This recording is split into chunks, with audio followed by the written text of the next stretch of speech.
In the summer of 1943, the United States Seventh Army, under Lieutenant General George S. Patton, advanced across Sicily with over 100,000 men, supported by armored divisions fielding tanks weighing roughly 30 tons each, and artillery battalions firing shells weighing 15 to 90 pounds.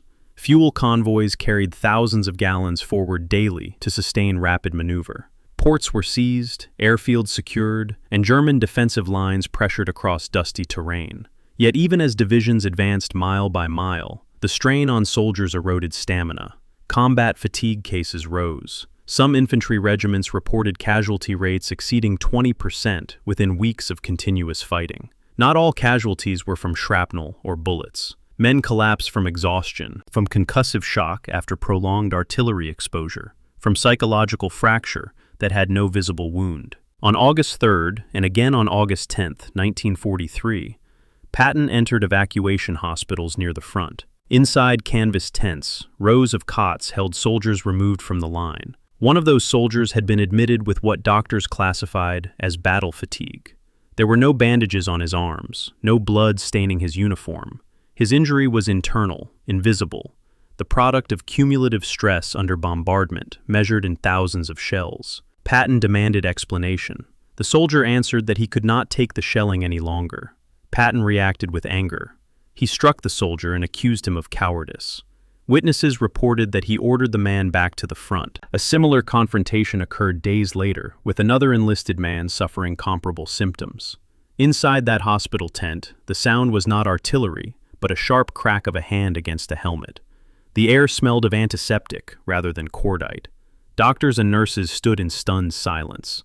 Outside, engines idled as staff cars waited to depart. The incident did not involve tonnage of steel or gallons of fuel. It involved command judgment under stress. When I once compared medical reports from the Sicilian campaign with disciplinary correspondence between senior Allied commanders, the tension sharpened. Combat fatigue admissions were increasing across multiple units. Medical officers documented cases where prolonged exposure to artillery and frontline rotation without adequate rest eroded mental resilience. The United States Army was still recalibrating its understanding of psychological trauma in modern industrial war. News of the slapping incidents traveled upward through the chain of command. General Dwight D. Eisenhower, Supreme Allied Commander, confronted Patton privately. The decision matrix extended beyond one officer's conduct. Patton commanded an army engaged in operations requiring coordination across divisions, air support, naval gunfire measured in shells weighing hundreds of pounds, and logistical flows measured in thousands of tons. Removing him outright risked disrupting operational cohesion. Retaining him without consequence risked eroding trust in leadership standards. Eisenhower ordered Patton to apologize personally to the soldiers involved and to medical staff present. He reprimanded him formally and warned that further incidents would result in removal from command. The matter did not remain entirely contained. Reports reached the press months later, generating political friction in Washington. The broader war continued. Seventh Army completed operations in Sicily. Planning accelerated for the invasion of mainland Italy, and later for Normandy. Patton, sidelined temporarily from major operational roles, remained in command, but under scrutiny. His aggressive command style, which in combat drove armored columns forward consuming hundreds of gallons of fuel per vehicle per day, now collided with institutional discipline. Inside a tank during a later campaign in France, the vibration of the engine and recoil of the main gun would again dominate the experience of war for those under his command. But in that hospital tent in Sicily, the decisive force was not artillery, it was judgment. The slapping incident did not involve mass casualty figures or divisions encircled. It exposed a fracture between old assumptions about courage and emerging recognition of psychological injury under industrialized warfare. Artillery barrages measured in thousands of rounds per day inflicted not only physical wounds, but invisible ones. For the soldiers involved, the moment condensed into humiliation, layered atop exhaustion. For Patton, it became a warning that his command could stall, not because of enemy fire, but because of internal discipline. If you are listening now, perhaps in the quiet before sleep, imagine that hospital tent under a Sicilian sun, canvas shifting gently in warm air, rows of cots aligned beneath dim light. Outside, The war grinds forward with engines and artillery. Inside, leadership falters for a moment. Let that stillness linger. In the chapters ahead, we will trace the Sicilian campaign, the hospital confrontations, Eisenhower's response, the political fallout, and the long-term effect on Patton's command. This is the entire history of why Patton was almost fired, the slapping incident. Chapter 1. The carbon copy that almost ended a career. The 17th of August, 1943, Algiers. A second-floor office in the St. George Hotel, requisitioned months earlier as the nerve center for Allied forces headquarters in the Mediterranean. The room smells of stale cigarette smoke and carbon paper. On a desk cluttered with operational summaries from the Sicilian front, a 2-page document sits in a manila routing envelope, stamped with the Theater Inspector General's office code. The document has been typed on a field typewriter, one of those portable Remington noiseless machines that weren't noiseless at all. And if you look closely at the text, you'll notice that every lowercase e strikes slightly above the line, a mechanical misalignment that tells you exactly which typewriter in which field office produced this report. Someone, probably a clerk processing the incoming paperwork that morning, has taken a pencil and underlined a single word on the first page. The word is struck. They've underlined it twice, and in the left margin, in the same pencil, a brief annotation. See also 15th evac. That pencil mark, 2 lines beneath a 7-letter word, is the thread that, once pulled, would unravel the career of the most feared American ground commander of the Second World War. The document is a formal complaint. The subject is Lieutenant General George S. Patton, Jr. The allegation is that he physically struck an enlisted patient in a hospital bed. We always tell this story wrong. We start with the slap, the dramatic, cinematic moment of a 3-star general's gloved hand connecting with a private's face, and then we rush to the consequences, the outrage, the headlines, the near firing, the redemption at the bulge. It makes for clean narrative. The problem is that it isn't how things actually happened, and the gap between the clean narrative and the messy reality is where the real story lives. What turned a momentary act of violence in a field hospital into a political crisis that nearly cost the Allies their most aggressive armor commander wasn't the slap itself. It was the paperwork. Specifically, it was the routing of a complaint through the Army's Inspector General system, a bureaucratic process so mundane that no one would think to dramatize it, and so consequential that without it, George Patton almost certainly would have finished the war without public scandal. The IG report traveled from the 15th Evacuation Hospital to the Corps Inspector General to the Theater Inspector General to Eisenhower's desk in under 72 hours. That's fast. In a military bureaucracy managing 500,000 troops across an active theater of operations, a non-combat personnel complaint moving through 3 echelons in 3 days is unusual enough to raise a question. Did someone prioritize this? And if so, who and why? The answer isn't simple, and I want to be honest about that from the start. The primary sources offer us a paper trail, but not a motive trail. What we know is this. On the 3rd of August, 1943, Patton visited the 15th Evacuation Hospital near Nicosia, Sicily, during a tour of medical facilities in the 7th Army Rear Area. The hospital was overwhelmed.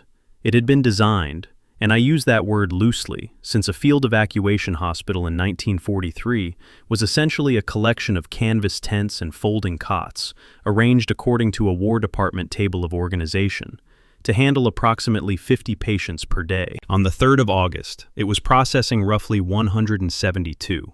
That's 340% of designed capacity. Tents meant for 8 cots held 20. The surgical teams were rotating in shifts that ran to 16 hours. The smell in a Sicilian field hospital in August, canvas baking in 110-degree heat, open wound drainage, Dakin's solution, unwashed bodies, is something no documentary narration can convey. Patton was there because the overcrowding had been flagged in a 7th Army medical status report, and he wanted to see it for himself. He wasn't looking for trouble. Trouble, as it often does, found him. The official complaint, the document now sitting on that desk in Algiers, describes what happened next in the clipped, bureaucratic language of military incident reporting. Patton entered a ward containing both surgical patients and what the Army classified as NP cases, neuropsychiatric casualties, men diagnosed with some variant of battle fatigue, shell shock, combat exhaustion. Among them was a private from the 1st Infantry Division. The report states that Patton verbally berated the soldier, questioned his courage, and struck him. The word appears without elaboration. No description of the physical mechanics: open palm, closed fist, gloved or bare hand. Just struck. And here, already, we encounter our first source conflict, one that would follow this incident through decades of historical writing. The nurse on duty, in a separate statement compiled during the IG investigation, described the action as a backhand, implying a more forceful, more contemptuous motion. The physician present described it as an open-palmed slap. These are different physical actions carrying different implications about intent and force. A backhand suggests disgust. An open palm suggests something more corrective, almost paternal, the way a man of Patton's generation might have understood discipline. I'm not excusing either. I'm noting that the very first layer of evidence about this incident cannot agree on the basic biomechanics of what happened, and that disagreement would be exploited by both Patton's defenders and his critics for the rest of the century. What interests me more than the slap itself, and I realize this is an unusual position for someone narrating a documentary about the slapping incident, is the complaint form. The Army in 1943 used War Department Adjutant General Office Form 19 for irregularity complaints.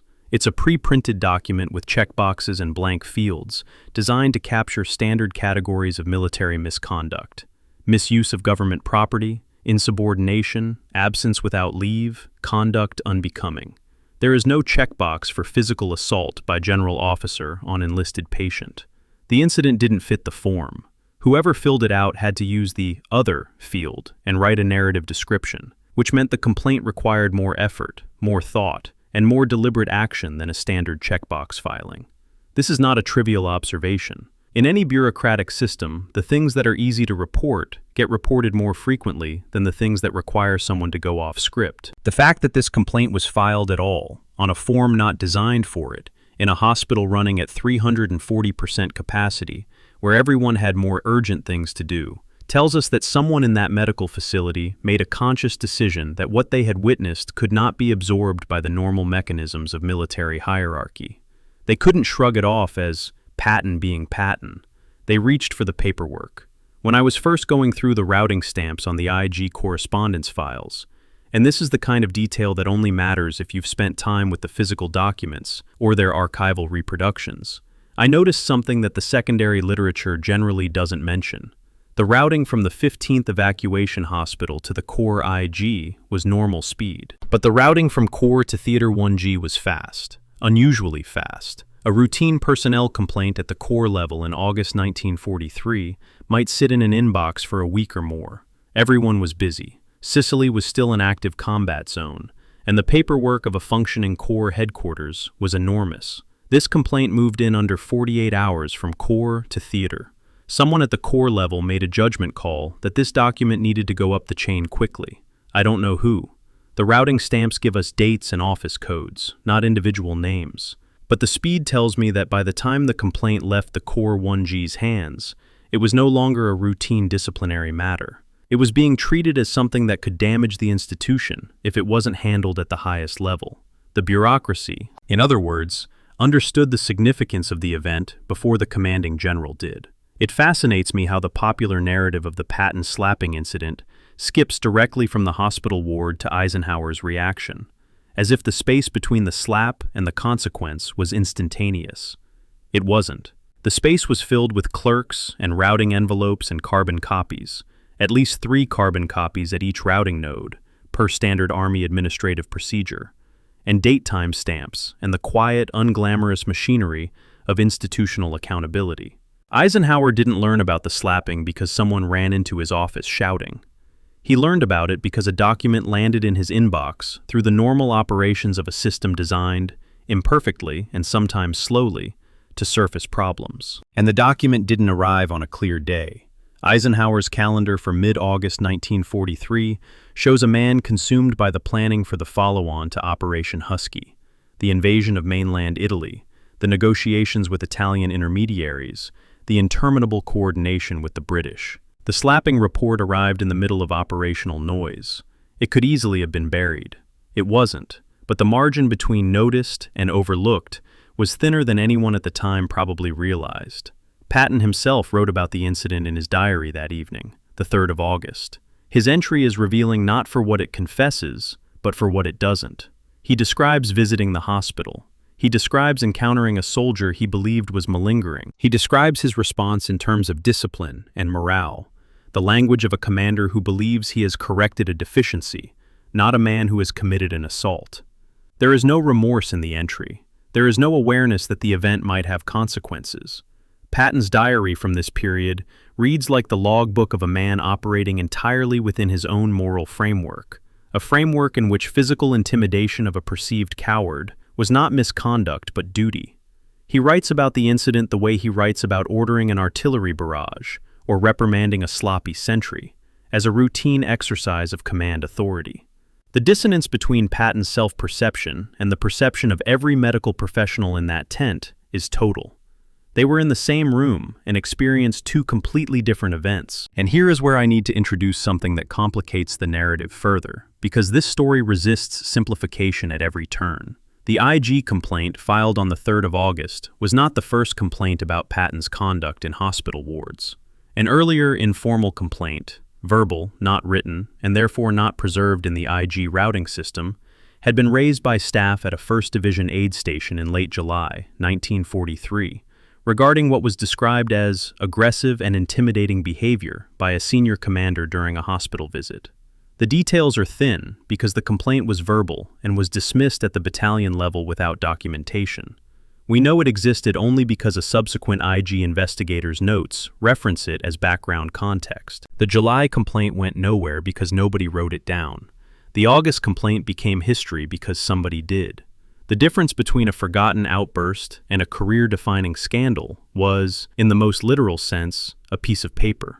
This is not a comfortable observation for anyone who believes that systems of accountability operate on principle rather than on the contingency of whether someone happens to pick up a pen. But the evidence is what the evidence is. The report sits on the desk in Algiers. Eisenhower will read it within hours.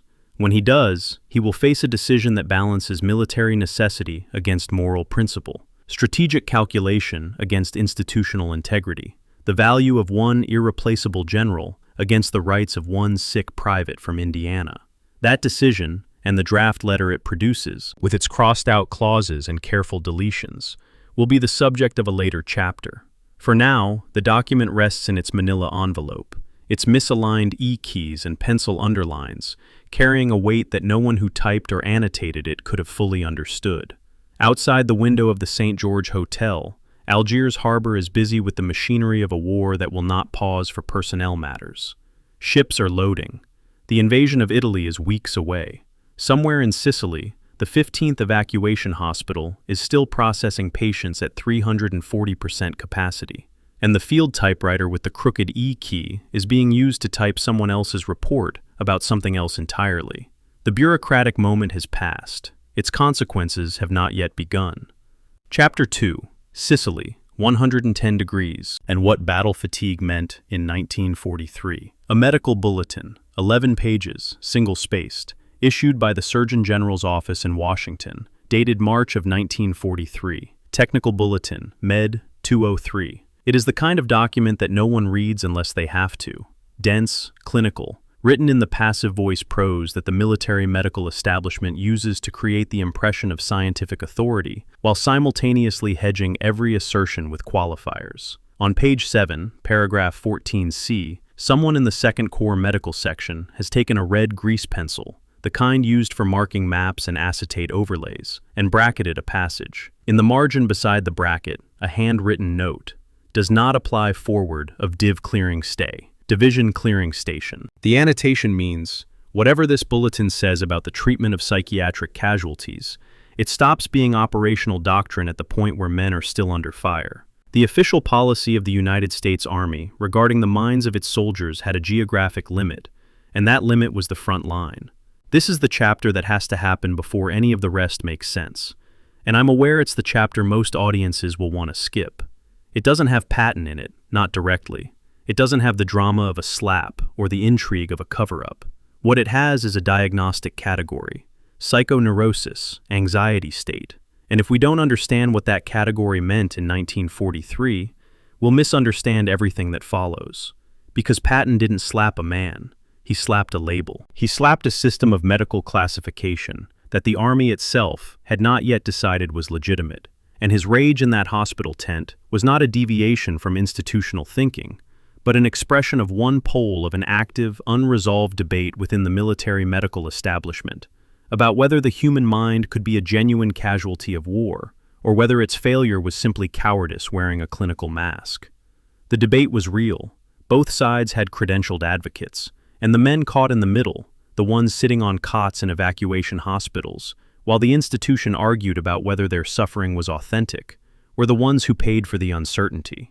The statistics from the Sicilian campaign tell the story in numbers that the policy memos can't quite capture. Between the 10th of July and the 17th of August, 1943, the 38 days of Operation Husky, the 7th Army processed approximately 7,814 neuropsychiatric casualties out of roughly 20,700 total non-fatal casualties. That's a ratio of nearly 1 in 2.6, more than 37%.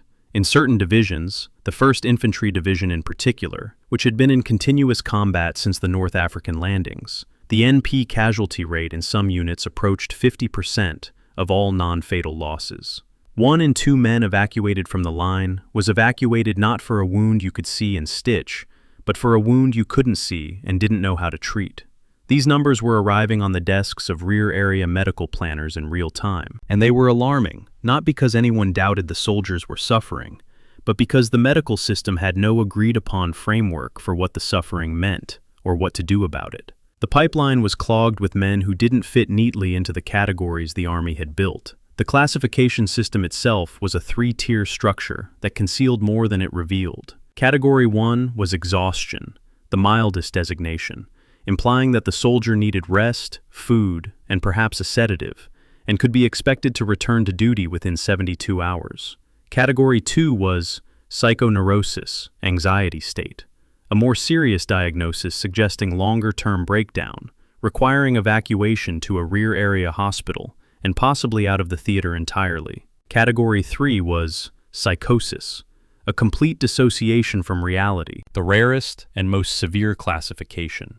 The system was clinically tidy. It was also a trap, because the category a doctor assigned to a patient didn't just describe his condition, it determined his fate. A Category 1 soldier went back to the line. A Category 2 soldier went to the rear. A Category 3 soldier went home. The categories were medical labels, but their consequences were operational, and every physician working in a forward evacuation hospital understood that the label they chose might save a man's life by evacuating him rearward, or end it by sending him back to a unit that was already short of riflemen. The power to classify was the power to decide who lived and who died, and the system offered no guidance on how to exercise that power when the honest answer was, "I don't know what's wrong with this man, but he can't function." The physical environment of Sicily in late July and early August of 1943 is critical context that gets lost in narratives focused on command decisions. The island's interior, beyond the coastal plains, is a landscape of rocky hills, narrow roads, and villages built from the same brown stone as the terrain itself. Difficult to navigate, impossible to move heavy equipment through quickly, and in summer, punishingly hot. The 1st Infantry Division's unit diaries contain weather annexes that record daily high temperatures exceeding 110 degrees Fahrenheit in the hill country south of Troina. Water discipline was strict, 1 canteen per man per day, sometimes less, when supply trucks couldn't reach forward positions over roads that had been reduced to powder by armored traffic and shelling. Troops moved on foot over terrain that offered no shade. They carried equipment loads exceeding 60 pounds. They fought in conditions where the distinction between heat exhaustion and combat exhaustion was medically ambiguous. A man who collapses after 3 days without adequate water in 110-degree heat while under intermittent mortar fire is suffering from what exactly? Dehydration? Fear? Both? The diagnostic system had no answer for this, because the diagnostic system was designed in offices in Washington, where the temperature was 72 degrees, and the only incoming fire was interdepartmental memoranda. The debate within the Army's medical establishment was genuine and heated. On one side, stood the Surgeon General's office, increasingly influenced by the work of Dr. William Menninger and the neuropsychiatric professionals who argued that combat stress was a legitimate medical condition, that the human nervous system had a breaking point as real as the breaking point of a bone, and that men who reached it were casualties, not cowards. Technical Bulletin Med 203 was an expression of this view. Treat them as patients, evacuate them when necessary, return them to duty when possible. On the other side stood elements of the personnel and operations staffs, the G1 and G3 sections, who viewed liberal NP evacuation policies with deep suspicion. Their concern was mathematical. If 20 to 30% of non-fatal casualties were being classified as psychiatric and evacuated rearward, the combat divisions were hemorrhaging strength at a rate that couldn't be sustained. A memo from the NATO USA G1 section, circulated in the summer of 1943, expressed concern that the evacuation policy was incentivizing breakdown, that soldiers were learning, consciously or unconsciously, that a psychiatric diagnosis was a ticket out of combat. This was not a fringe position. It was held by serious staff officers with access to the same casualty data as the medical professionals. When Patton walked into that hospital tent and saw a man without a visible wound sitting among the bandaged and the bleeding, his reaction, his fury, aligned with the G1 position, not with the medical establishment. He was not a lone crank. He was an extreme expression of an institutional ambivalence.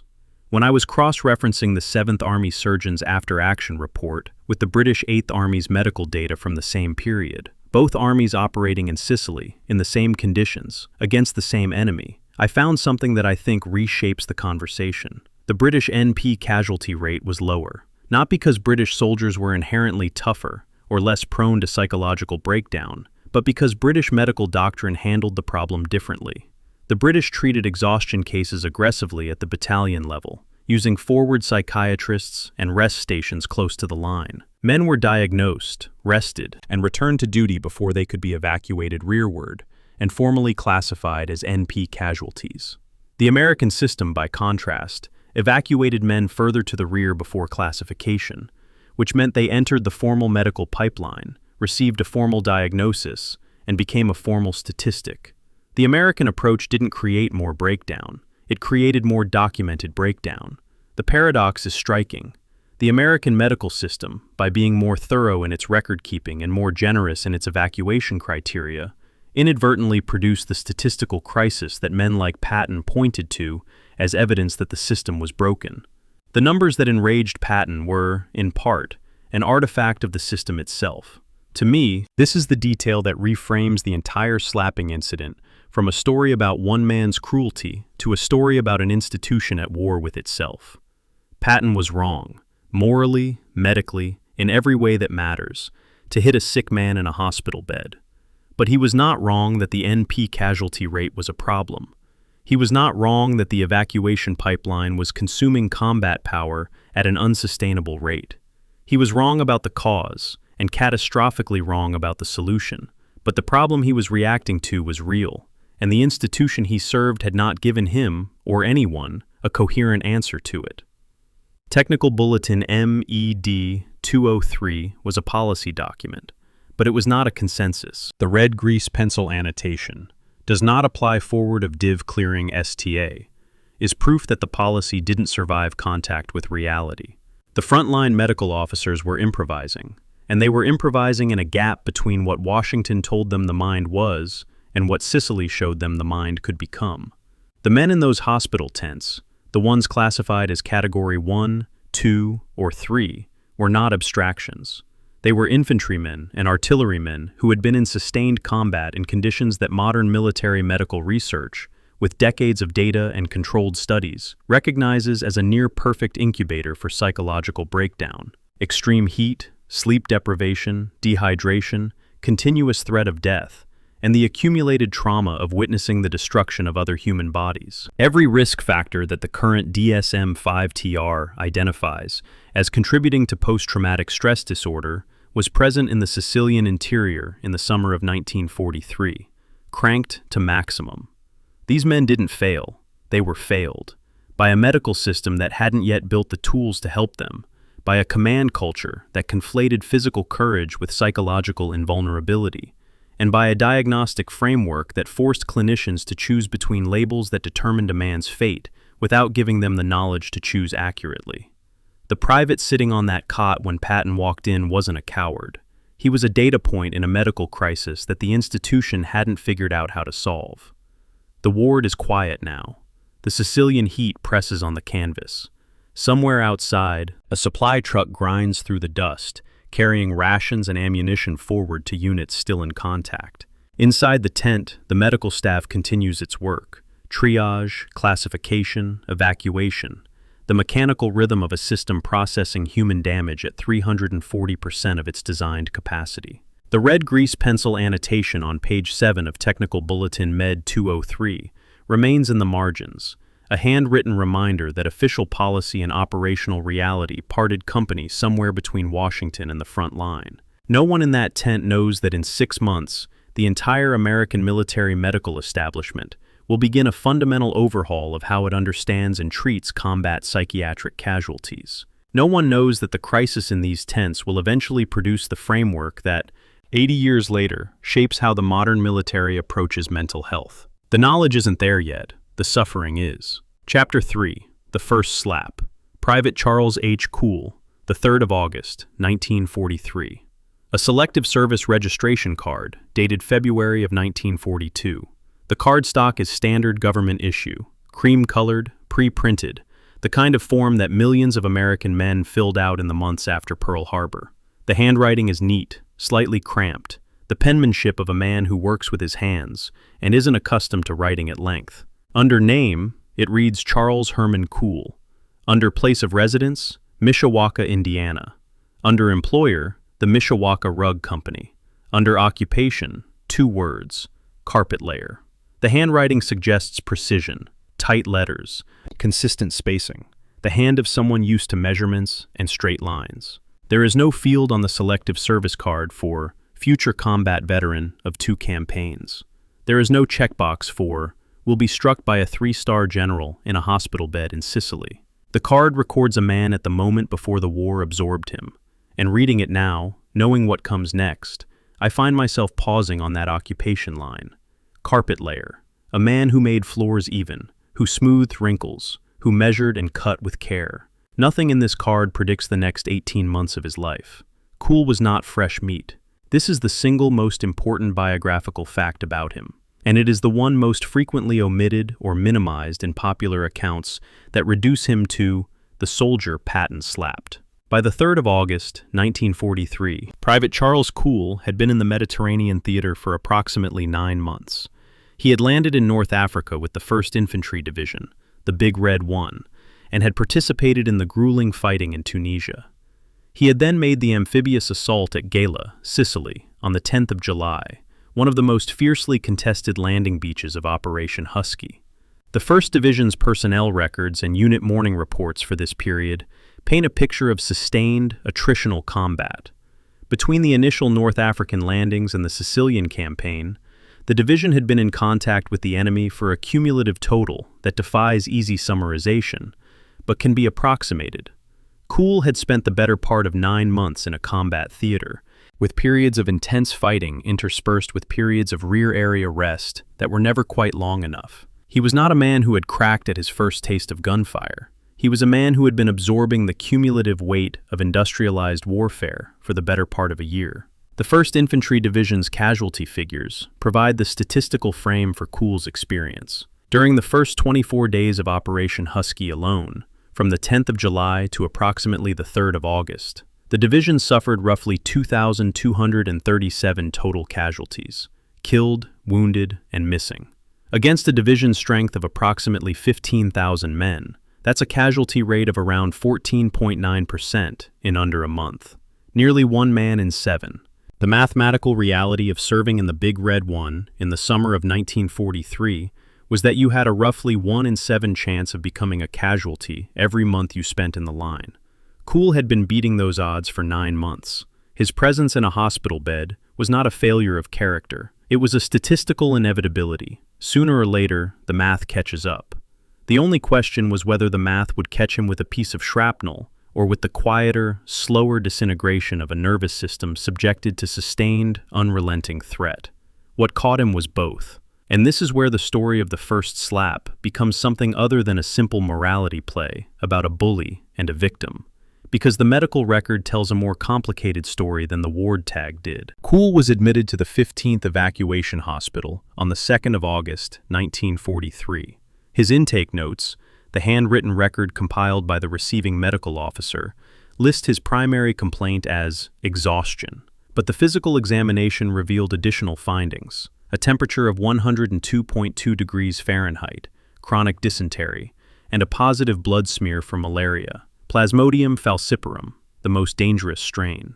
Kuhl was not merely psychologically depleted, he was physically ill with two distinct conditions, either of which, on its own, would have been grounds for hospitalization in any army, in any theater, in any era of warfare. He was running a fever, he had parasites in his blood, and he couldn't keep food in his body. The man Patton would encounter the next day and call a coward was, by any clinical standard, a sick man. But here is the crux, the specific, technical detail on which the moral weight of the entire incident may turn: the ward tag. In a 1943 evacuation hospital, each patient had a tag attached to his cot or his person, a small card, usually Medical Department Form 52B, that listed the patient's name, unit, admission date, and diagnosis. The ward tag was the visible summary of a patient's condition, the thing a visiting officer or an inspecting general would see when walking through the tent. Kuhl's ward tag listed his diagnosis as psychoneurosis, anxiety state. It did not list the malaria. It did not list the dysentery. It did not list the fever. The full medical picture, the complete intake record with the temperature reading and the positive blood smear, was in his file, not on his tag. Whether this omission was negligence, a product of the hospital's overwhelming patient load, or simply standard practice for a ward where patients were classified by their primary NP diagnosis, regardless of comorbidities, I cannot determine from the available records. The sources are silent on the reason for the omission. What they are not silent on is its consequence. Patton saw a tag that said psychoneurosis. He did not see a file that said malaria, 102 degrees.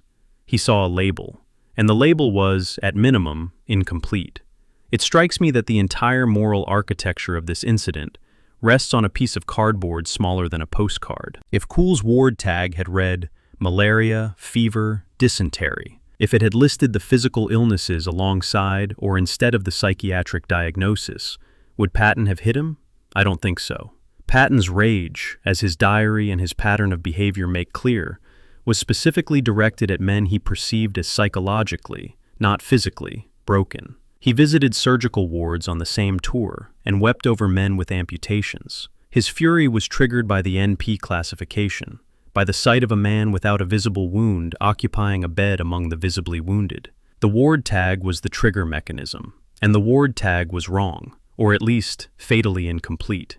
This does not excuse Patton. Nothing excuses a commanding general striking a patient, but it introduces a question that most retellings of this story avoid. Did the hospital's own administrative system fail both men? Did a labeling error turn a sick soldier into a target? The slap itself happened at approximately 13:30 hours, 1:30 in the afternoon, on the 3rd of August. Patton was touring the 15th Evacuation Hospital with members of his staff. He had moved through the surgical wards, speaking with wounded soldiers, pinning Purple Hearts on pillows, the kind of hospital visit he performed regularly, and, by most accounts, performed well. The wounded responded to him. His presence was commanding, his sympathy for the visibly injured apparently genuine.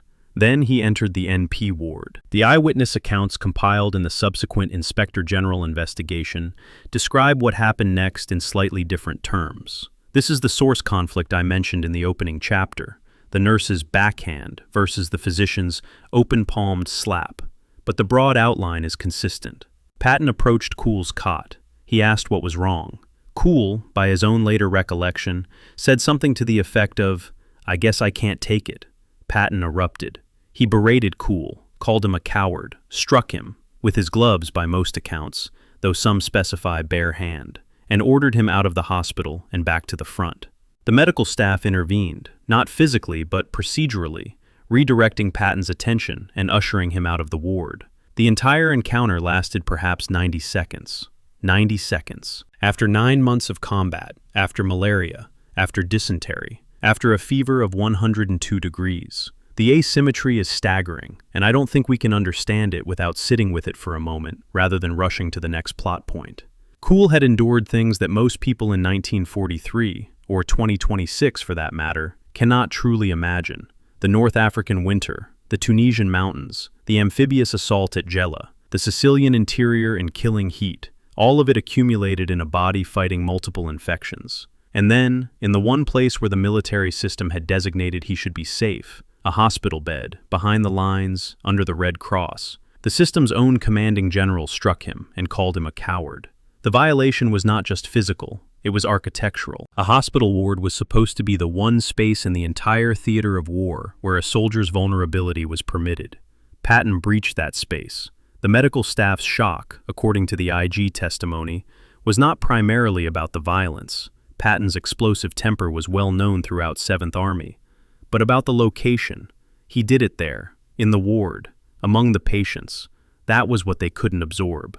Kuhl was returned to duty after the incident. Not immediately. He remained hospitalized while his malaria and dysentery were treated. But within weeks, he was back with a unit, though not his original unit in the 1st Division. He served the remainder of the war. He did not receive a Purple Heart for the malaria or the dysentery. He received no formal recognition from the Army that anything unusual had happened to him. The system processed Private Charles Herman Kuhl of Mishawaka, Indiana, the way it processed hundreds of thousands of other soldiers. As a personnel action, a medical case number, a man returned to duty. The institutional response to Kuhl personally was silence. No apology, no formal acknowledgement, no record, beyond the IG complaint filed by the medical staff, that a 3-star general had assaulted him in his hospital bed. The Army took care of the incident. It did not take care of the man. I spent some time with an interview Kuhl gave to his local newspaper in Mishawaka, sometime around 1970. The exact date is uncertain. The newspaper's archive was lost in a fire in the 1980s, and the interview survives only in secondary citations and partial reproductions. In it, Kuhl, by then in his 50s, a carpet layer again, back in Indiana, speaks about Patton with something that is difficult to categorize. Not forgiveness exactly, and not resentment, something more complicated. He says, and I'm paraphrasing because the exact quotation varies slightly across sources, that he thought Patton was a good general, the best they had, and that he didn't like what happened, but he understood it later. He also mentions, and this detail stops me every time I encounter it, that he received a letter from Patton after the war. A personal letter, handwritten. Kuhl says he lost it during a move. A handwritten letter from the most documented general in American military history, lost in a cardboard box somewhere in Indiana. I don't know if I believe Kuhl's equanimity. I don't know if he believed it himself, or if he was performing the kind of masculine stoicism that his generation demanded, or if decades of distance had genuinely softened the memory. But his grace, real or performed, complicates the anger I feel on his behalf, and I think the complication is the point. Chapter 4. The Second Slap. Private Paul G. Bennett, the 10th of August, 1943. 7 days. That's the gap between the first slap and the second. 7 days in which George Patton commanded an army, ate meals, wrote in his diary, slept, woke, issued orders, read reports, and presumably, at some point during those 168 hours, reflected on what he had done in the 15th Evacuation Hospital on the 3rd of August. Or didn't. The diary doesn't record reflection. It doesn't record doubt. What it records is the operational rhythm of a theater commander in the final sprint of a campaign. The race to Messina, the competition with Montgomery, the logistics of maintaining an army's advance across difficult terrain in brutal heat. The slapping of Private Kuhl appears in the diary as a brief entry, framed entirely in the language of discipline and command, and then the diary moves on to other matters. The war didn't pause. Patton didn't pause. And on the 10th of August, in a different hospital with a different soldier, he did it again. That repetition, the fact that it happened twice, with a week between, is the detail that collapses every defense based on momentary loss of control, on the heat of the moment, on the forgivable explosion of a man under impossible pressure. A moment of passion lasts a moment. 7 days is a choice. Private Paul G. Bennett served with C Battery, 17th Field Artillery Regiment, 1st Infantry Division. Like Kuhl, he was a Big Red 1 soldier. Like Kuhl, he had been in combat since the North African landings. His specific breaking point, to the extent that such things can be traced to a single cause, was twofold: the death of a close friend in his battery, and a near miss from a Stuka dive bomber that left him physically unhurt but unable to stop shaking. His battery surgeon, recognizing the symptoms, had written a field evacuation tag, Standard Medical Department Form 52B, filled out in pencil, and sent him rearward to the 93rd Evacuation Hospital. The tag's handwritten text listed his condition as psychoneurosis anxiety state, loss of function, tremors, crying. A receiving clerk at the 93rd had stamped the tag with a date-time group that placed Bennett in the receiving tent at approximately 1400 hours on the 10th of August, roughly 90 minutes before Patton arrived for an inspection tour. Bennett was sitting on a cot, shaking, when the most aggressive general in the United States Army walked into the tent. The 93rd Evacuation Hospital was, like the 15th, overwhelmed. The entire 7th Army medical system in Sicily was groaning under patient loads that exceeded planning assumptions. Between the 1st of August and the 10th, the advance toward Messina had accelerated, producing both more combat casualties and more exhaustion cases as units pushed beyond their physical and psychological limits. Patton's tour of the hospital on the 10th of August followed the same pattern as his earlier visit. Surgical wards first, NP wards second. In the surgical tents, he was, again, moved and effective, speaking to wounded soldiers, awarding decorations, displaying the gruff compassion that made him, in certain contexts, an inspiring leader. The transition to the NP ward produced, again, the same transformation. The sight of men without visible wounds, in the same hospital as men with catastrophic injuries, triggered the same rage. The pattern was not just repeated, it was reproduced almost exactly, as if Patton were following a script written in his own psychology. The surgical ward activated his empathy, the NP ward activated his contempt, and the proximity of the two activated something explosive. The second slap was worse than the first. Every eyewitness account agrees on this, even where they disagree on peripheral details. Patton approached Bennett's cot, asked what was wrong, and was told, either by Bennett or by an attending medical officer, that Bennett was a neuropsychiatric case. Patton's response, according to the IG testimony compiled afterward, escalated rapidly from verbal abuse to physical contact. He slapped Bennett across the face. He knocked his helmet liner off his head. He grabbed him by the collar, and then he said the words that, more than anything else in the incident, would follow him for the rest of his career and beyond. Something to the effect of, "I ought to shoot you myself, you goddamned whimpering coward." The phrasing varies slightly across sources. Memory is imperfect, and men under stress don't take stenographic notes, but the substance is consistent. Patton threatened to kill a patient in a hospital, and he was wearing, in a shoulder holster, a loaded sidearm. The threat was not abstract, the weapon was present. When I read Patton's diary entry about this second incident, and it is instructive to read it alongside the eyewitness medical staff accounts, because they describe events that are almost unrecognizable as the same encounter, I find the dissonance even more pronounced than with the first slap. Patton describes the event as a motivational intervention. He writes that Bennett squared his shoulders after being struck, implying that the slap worked, that it snapped a weak man back into soldierly bearing. The medical staff describe Bennett as sobbing harder after the slap, curling inward, near catatonic. These accounts cannot both be true. One of them is a lie, or, and I think this is the more psychologically honest interpretation, one of them is the product of a mind that physically could not perceive the consequences of its own actions.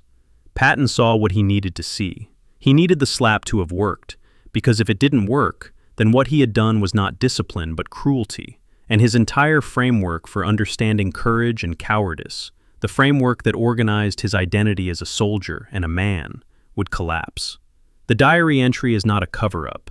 It is, I believe, a genuine record of what Patton perceived, and what Patton perceived had departed from what was actually happening in that tent. The hospital commander at the 93rd, a colonel whose intervention during the slapping itself may have been the only thing that prevented further escalation, took action that evening that differed significantly from the response to the first incident. Rather than waiting for the IG complaint system to route the matter upward through its normal channels, He wrote directly to the division surgeon, the medical chain of command, not the inspector general system. This suggests two things. First, that the first incident's outcome, no visible action, no consequence, was known within the medical community and was considered an inadequate response. The IG system had been tried and had not produced accountability. Second, that the medical staff at the 93rd understood they were dealing with a pattern, not an isolated event. One slap might be an aberration. Two slaps, 7 days apart, in two different hospitals, against two different patients with the same diagnosis. That was a commander who was going to keep doing this until someone stopped him. The letter went up the medical chain fast. The doctors were not going to let the bureaucracy absorb this one. I cannot get past the 7 days. I've tried to find the charitable interpretation, the mitigating context, the explanation that makes the second slap something other than a deliberate repetition of the first. And I can't. 7 days is not a flash of temper. 7 days is enough time to write in your diary, sleep, wake, command an army, eat meals, attend briefings, review casualty reports, perhaps even pass within sight of the 15th Evacuation Hospital where you hit the first man, and then walk into another hospital and do it again. There is a version of this story in which the first slap is forgivable. A man under extreme pressure, in extreme heat, confronted with something that violated his deepest beliefs about soldiering, who lost control for 90 seconds. It's not the version I subscribe to, but I can see how reasonable people might hold it. There is no version of this story in which the second slap is forgivable on the same grounds. The second slap is not a loss of control. It is a reaffirmation. It tells us that Patton, in the 7 days between incidents, reviewed his own conduct and concluded, consciously or through the deeper pre-rational machinery of personality, that he had been right. Bennett's aftermath was different from Kuhl's in ways that matter. He was not immediately returned to duty. After the formal complaint, he was evacuated to a rear area hospital for extended treatment. His medical records for the subsequent period are partially accessible through Veterans Administration files, and they suggest the man whose psychological difficulties were significant and ongoing.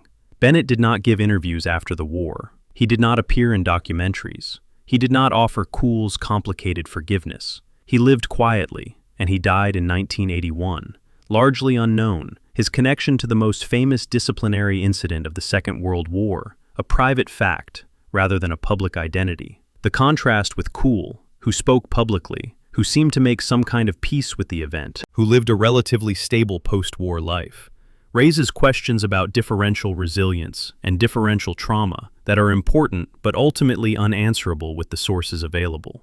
Did the slap break Bennett, or was Bennett already broken by the accumulated weight of combat, and the slap was merely the last addition to a load that was already unbearable? Some secondary sources describe Bennett as destroyed by the incident. Family accounts, what little exists of them, suggest his difficulties predated Patton's visit and were rooted in his broader combat experience. We cannot know. The honest acknowledgement of that uncertainty is worth more than a confident conclusion built on insufficient evidence. Between the 1st of August and the 10th of August, 1943, the 7 days bracketed by the two slaps, 7th Army advanced approximately 85 miles and consumed roughly 1,200 tons of supplies per day across the Sicilian front. Patton was not managing a peacetime training exercise. He was commanding an army in the final, grinding push toward Messina, in competition with Montgomery's 8th Army for the prize of being first to take the port. The pressure was real. The tempo was punishing. The heat was murderous. None of which excuses what he did, but all of which explains the environment in which what he did became possible.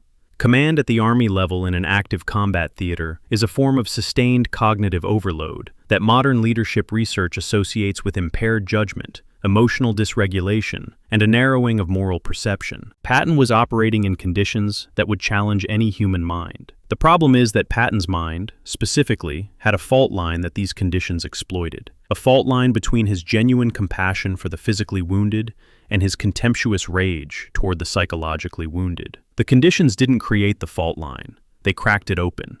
The 10th of August, 1943, is over. In the 93rd Evacuation Hospital, the medical staff tend to Bennett, who is trembling and incoherent. A letter is being drafted to the division surgeon. The colonel is at his desk, composing careful sentences about what he witnessed, choosing his words with the precision of a man who understands that what he writes will either disappear into a filing cabinet or change the course of the war. Somewhere between the hospital and the front line, the 17th Field Artillery Regiment fires another mission. The gun crews don't know that one of their men, a man from C Battery who couldn't stop shaking after a Stuka nearly killed him, has just been slapped and threatened with death by the commanding general. They will find out. The entire army will find out. But not yet. The institutional machinery, the complaint system, the chain of command, the routing envelopes and carbon copies, has to turn first. It is turning, slowly, but faster than it turned the last time. Chapter 5. The Spreadsheet of Silence. Who knew and when? The St. George Hotel, Algiers.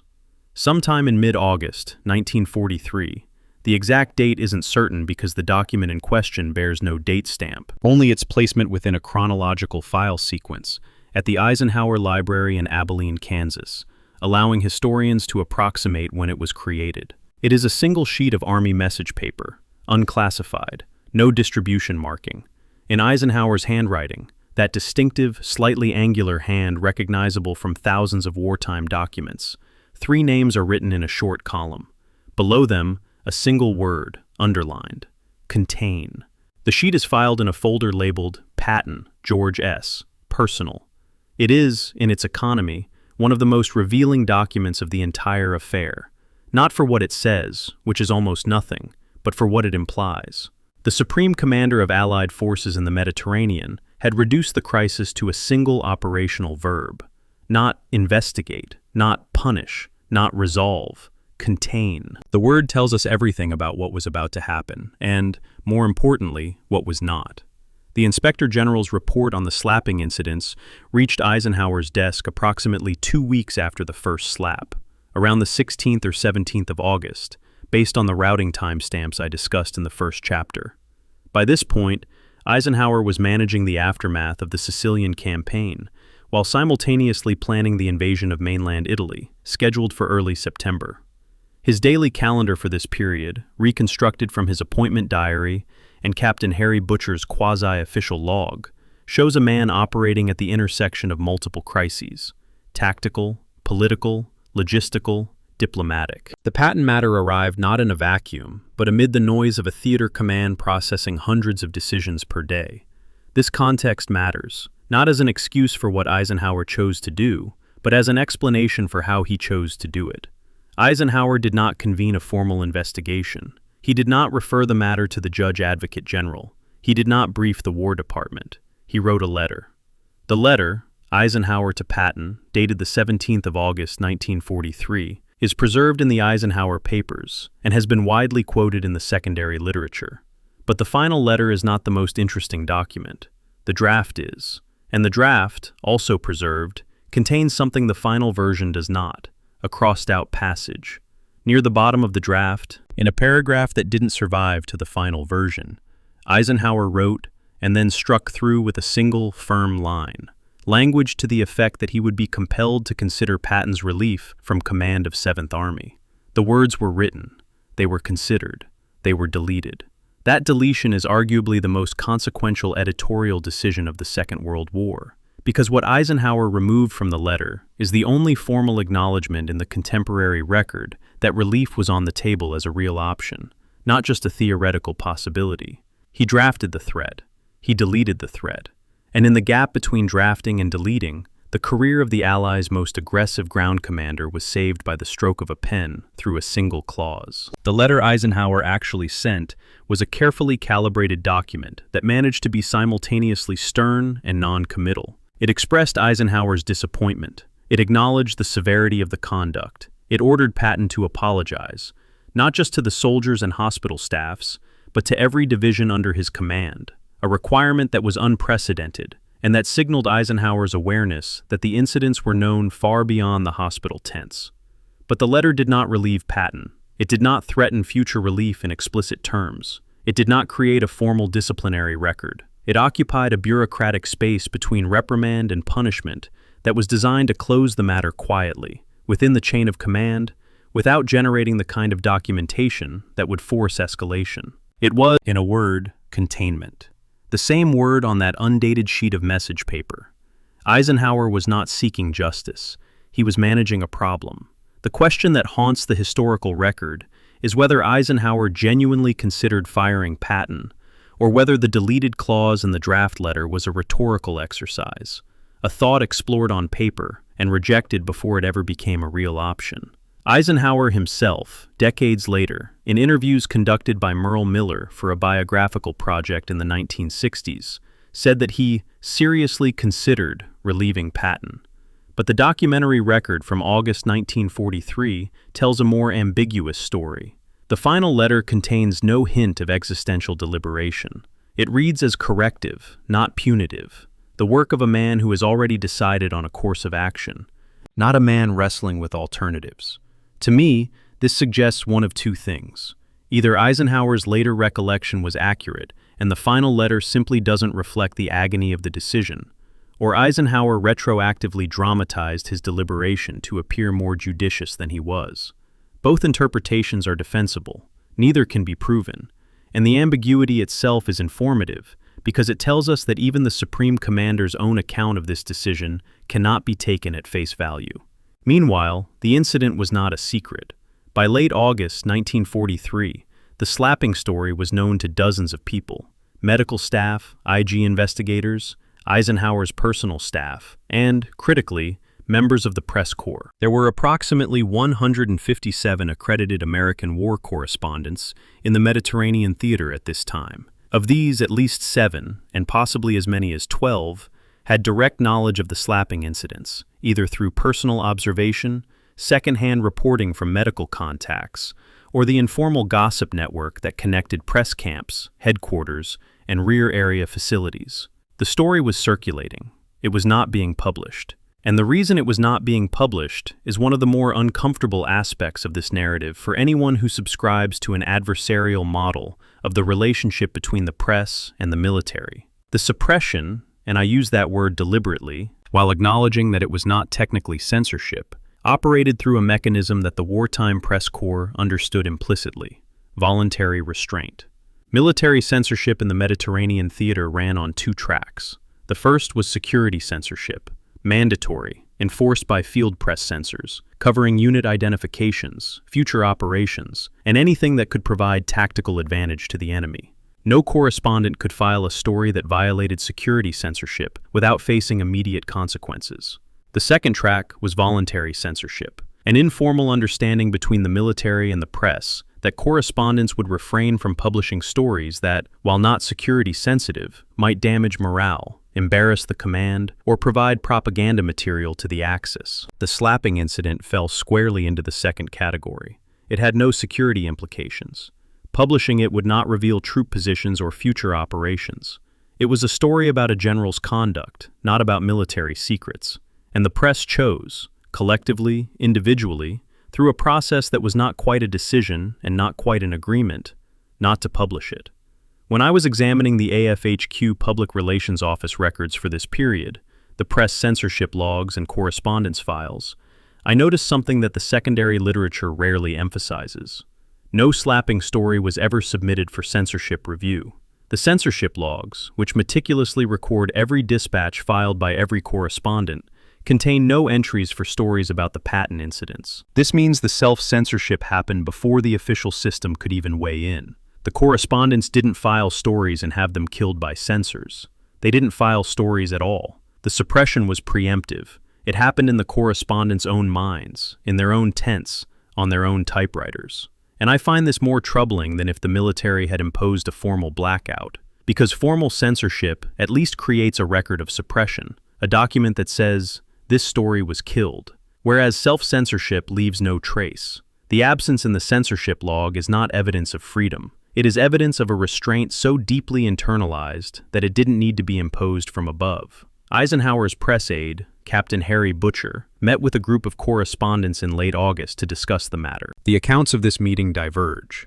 Quentin Reynolds, one of the correspondents present, later wrote that Butcher explicitly framed the request to hold the story as a personal favor from Eisenhower. DeMary Bess, another correspondent present, recalled no such direct appeal, suggesting instead that the correspondents reached their own conclusion without being explicitly asked.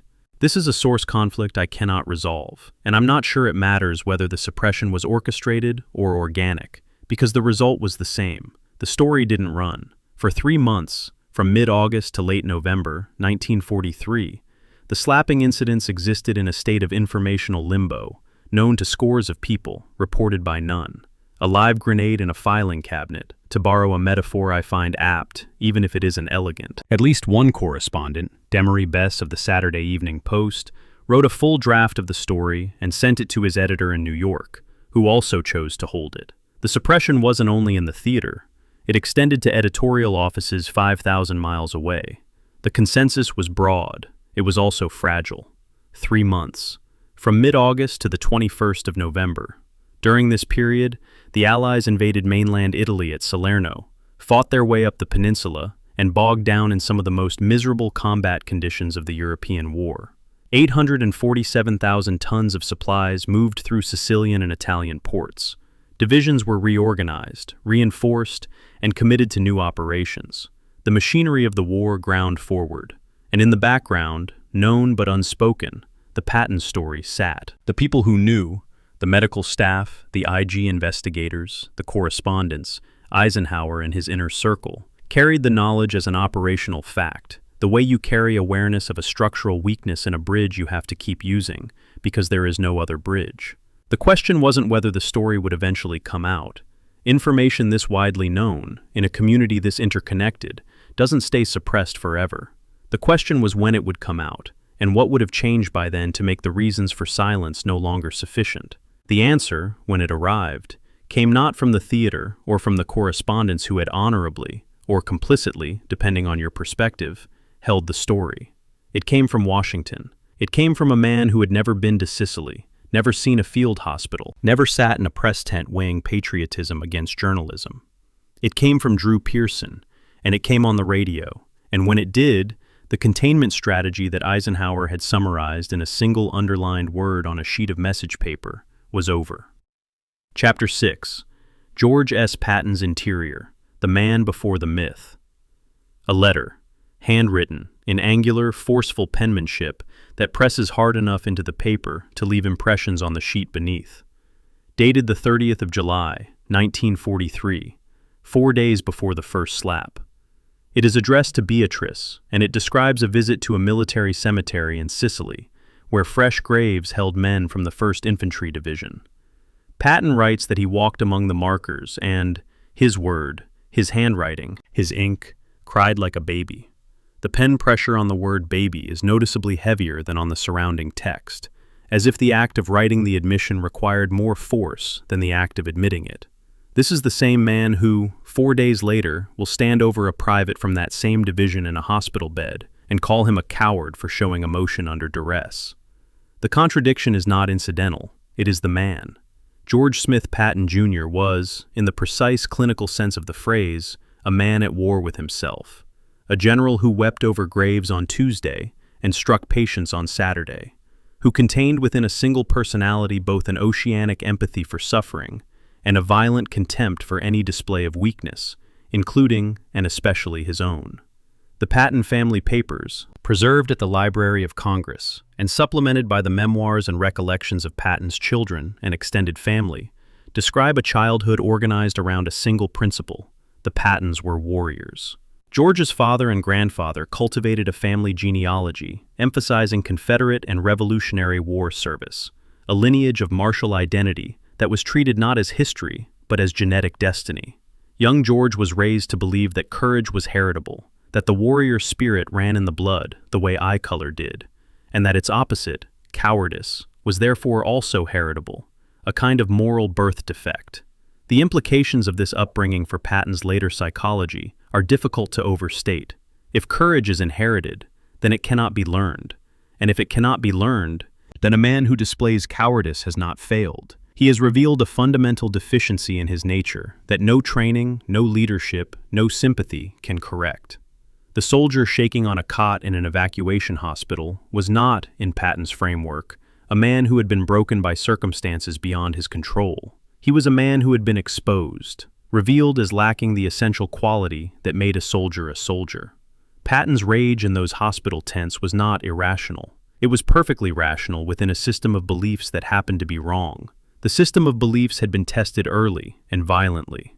On the 26th of September, 1918, near the village of Chepi in the Meuse-Argonne sector, then Lieutenant Colonel Patton led a tank attack during the first day of the American offensive. His unit, the 304th Tank Brigade, advanced into heavy fire. Patton, on foot ahead of his tanks in a display of command presence that was either supremely brave or suicidally reckless, depending on your assessment, was hit by a machine gun round that entered his left thigh. He fell into a shell hole and lay there for approximately an hour, unable to move, while the battle continued around him. He was evacuated, treated, and eventually recovered. In his published memoirs and public statements, Patton described the Meuse-Argonne wound as a defining moment of courage, proof that he had been tested and had not flinched. His private letters to Beatrice from the recovery hospital tell a different story. They describe panic, confusion, a desperate, recurring anxiety about whether he had shown enough bravery, whether the men around him had noticed his fear, whether the wound had somehow exposed a weakness he couldn't bear to acknowledge. "I want to prove I am not afraid," he wrote, in a letter that is as close to a confession as Patton's pen would allow. The public narrative and the private record are contradictory psychological documents, written by the same man about the same event. I don't practice retrospective diagnosis. It's a parlor game, and a dangerous one, projecting modern clinical categories onto historical figures who lived within entirely different frameworks of understanding their own minds. But I also can't read Patton's letters, diaries, and the observations of those who lived and worked alongside him without noting the presence of a symptom constellation that, in a modern clinical setting, would at minimum prompt a screening conversation. Hyperarousal, Patton's well-documented explosive temper, his inability to modulate emotional responses, his pattern of oscillating between grandiose elation and dark despair, intrusive memories, his repeated, detailed returns in his diary to scenes of violence and death, described with a vividness that suggests involuntary re-experiencing rather than simple recollection. Avoidance behavior. Patton never returned to the Meuse-Argonne battlefield. For a man who believed in past lives and spiritual connections to ancient battlefields, who visited Civil War and Roman sites with religious devotion, the absence of a return to Chepi is conspicuous. And emotional dysregulation, the tears at the cemetery, the rage in the hospital, the swings between supreme confidence and annihilating self-doubt, all documented in his own hand. I am not diagnosing Patton with post-traumatic stress disorder. I am noting that the written record, examined without the distorting lens of his mythology, describes a man whose nervous system bore the signatures of combat trauma for the remaining 27 years of his life. The man who slaps soldiers for battle fatigue may himself have been its most prominent, uncredited sufferer. The belief in reincarnation is usually treated as charming eccentricity. Patton the mystic, Patton the romantic, the general who believed he had fought at Carthage and ridden with Napoleon. His poem, Through a Glass Darkly, is quoted in biographies as evidence of a colorful inner life. But read in the context of his psychological profile, rather than as literary curiosity. The reincarnation belief system performs a specific function. It neutralizes the fear of death. If death is a transition between warrior lives rather than an ending, then fearing death is irrational. And if fearing death is irrational, then anyone who does fear death, anyone who shakes or cries or curls up on a cot in a hospital tent, is not merely weak but spiritually deficient. They have failed a cosmic test. Patton's mysticism wasn't separate from his cruelty in the hospital wards. It was the theological architecture that supported it. He didn't just believe that courage was heritable and cowardice was a defect. He believed that courage was eternal and cowardice was a betrayal of the soul's purpose across lifetimes. The private trembling on a cot wasn't just letting down his unit. He was letting down every warrior incarnation that had preceded him. The rage Patton directed at those men was, in this reading, a form of religious outrage.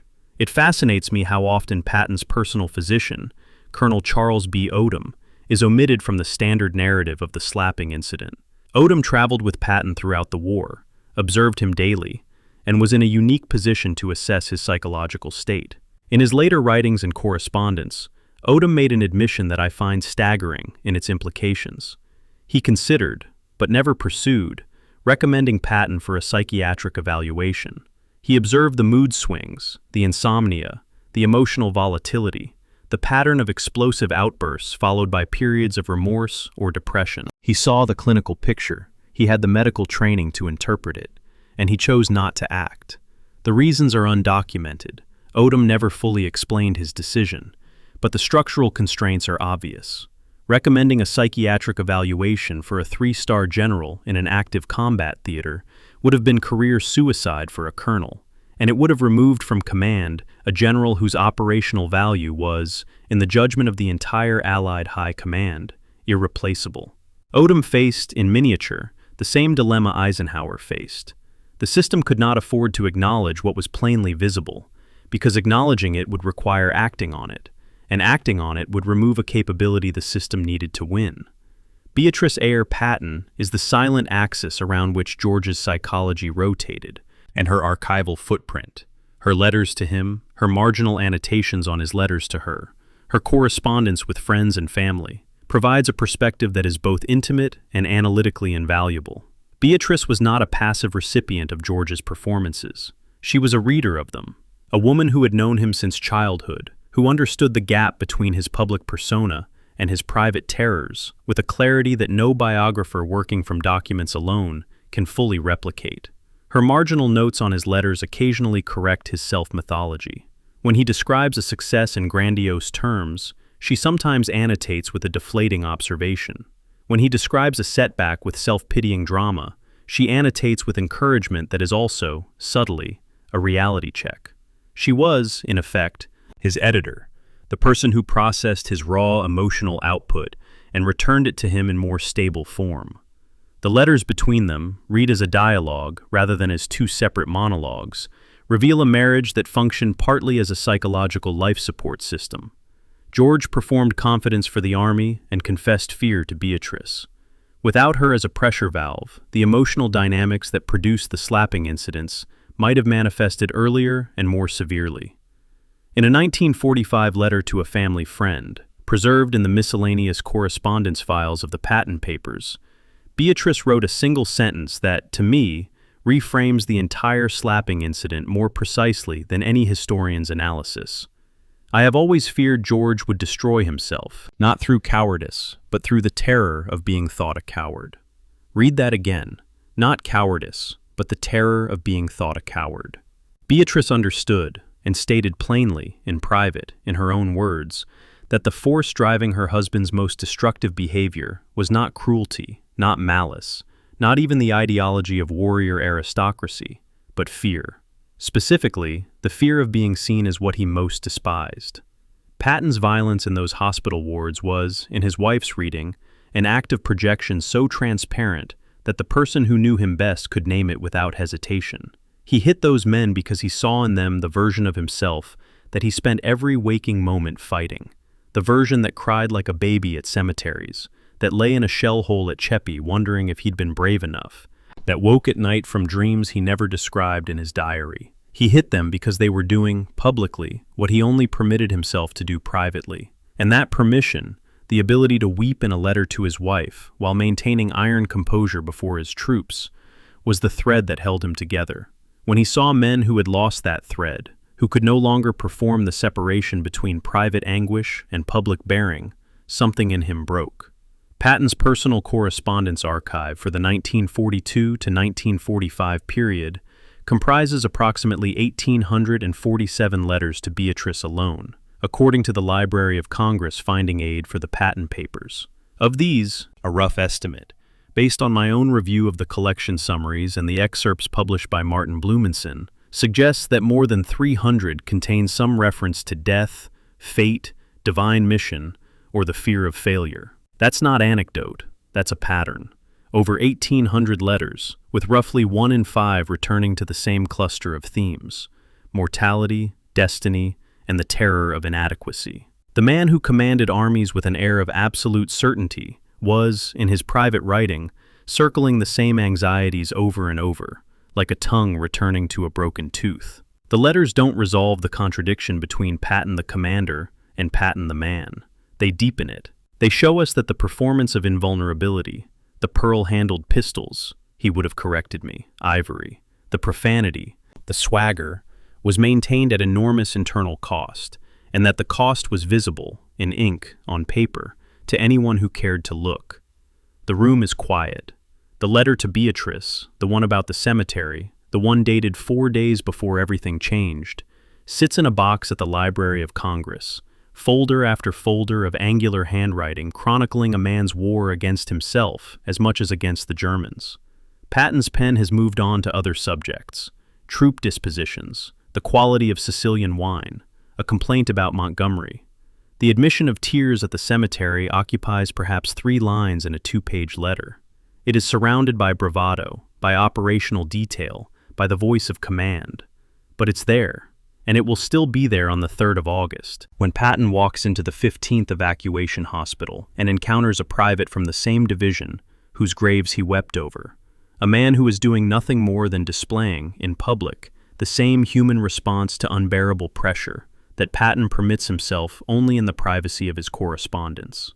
The connection between the cemetery and the hospital bed is a straight line, and it runs through the most defended territory in George Patton's psyche.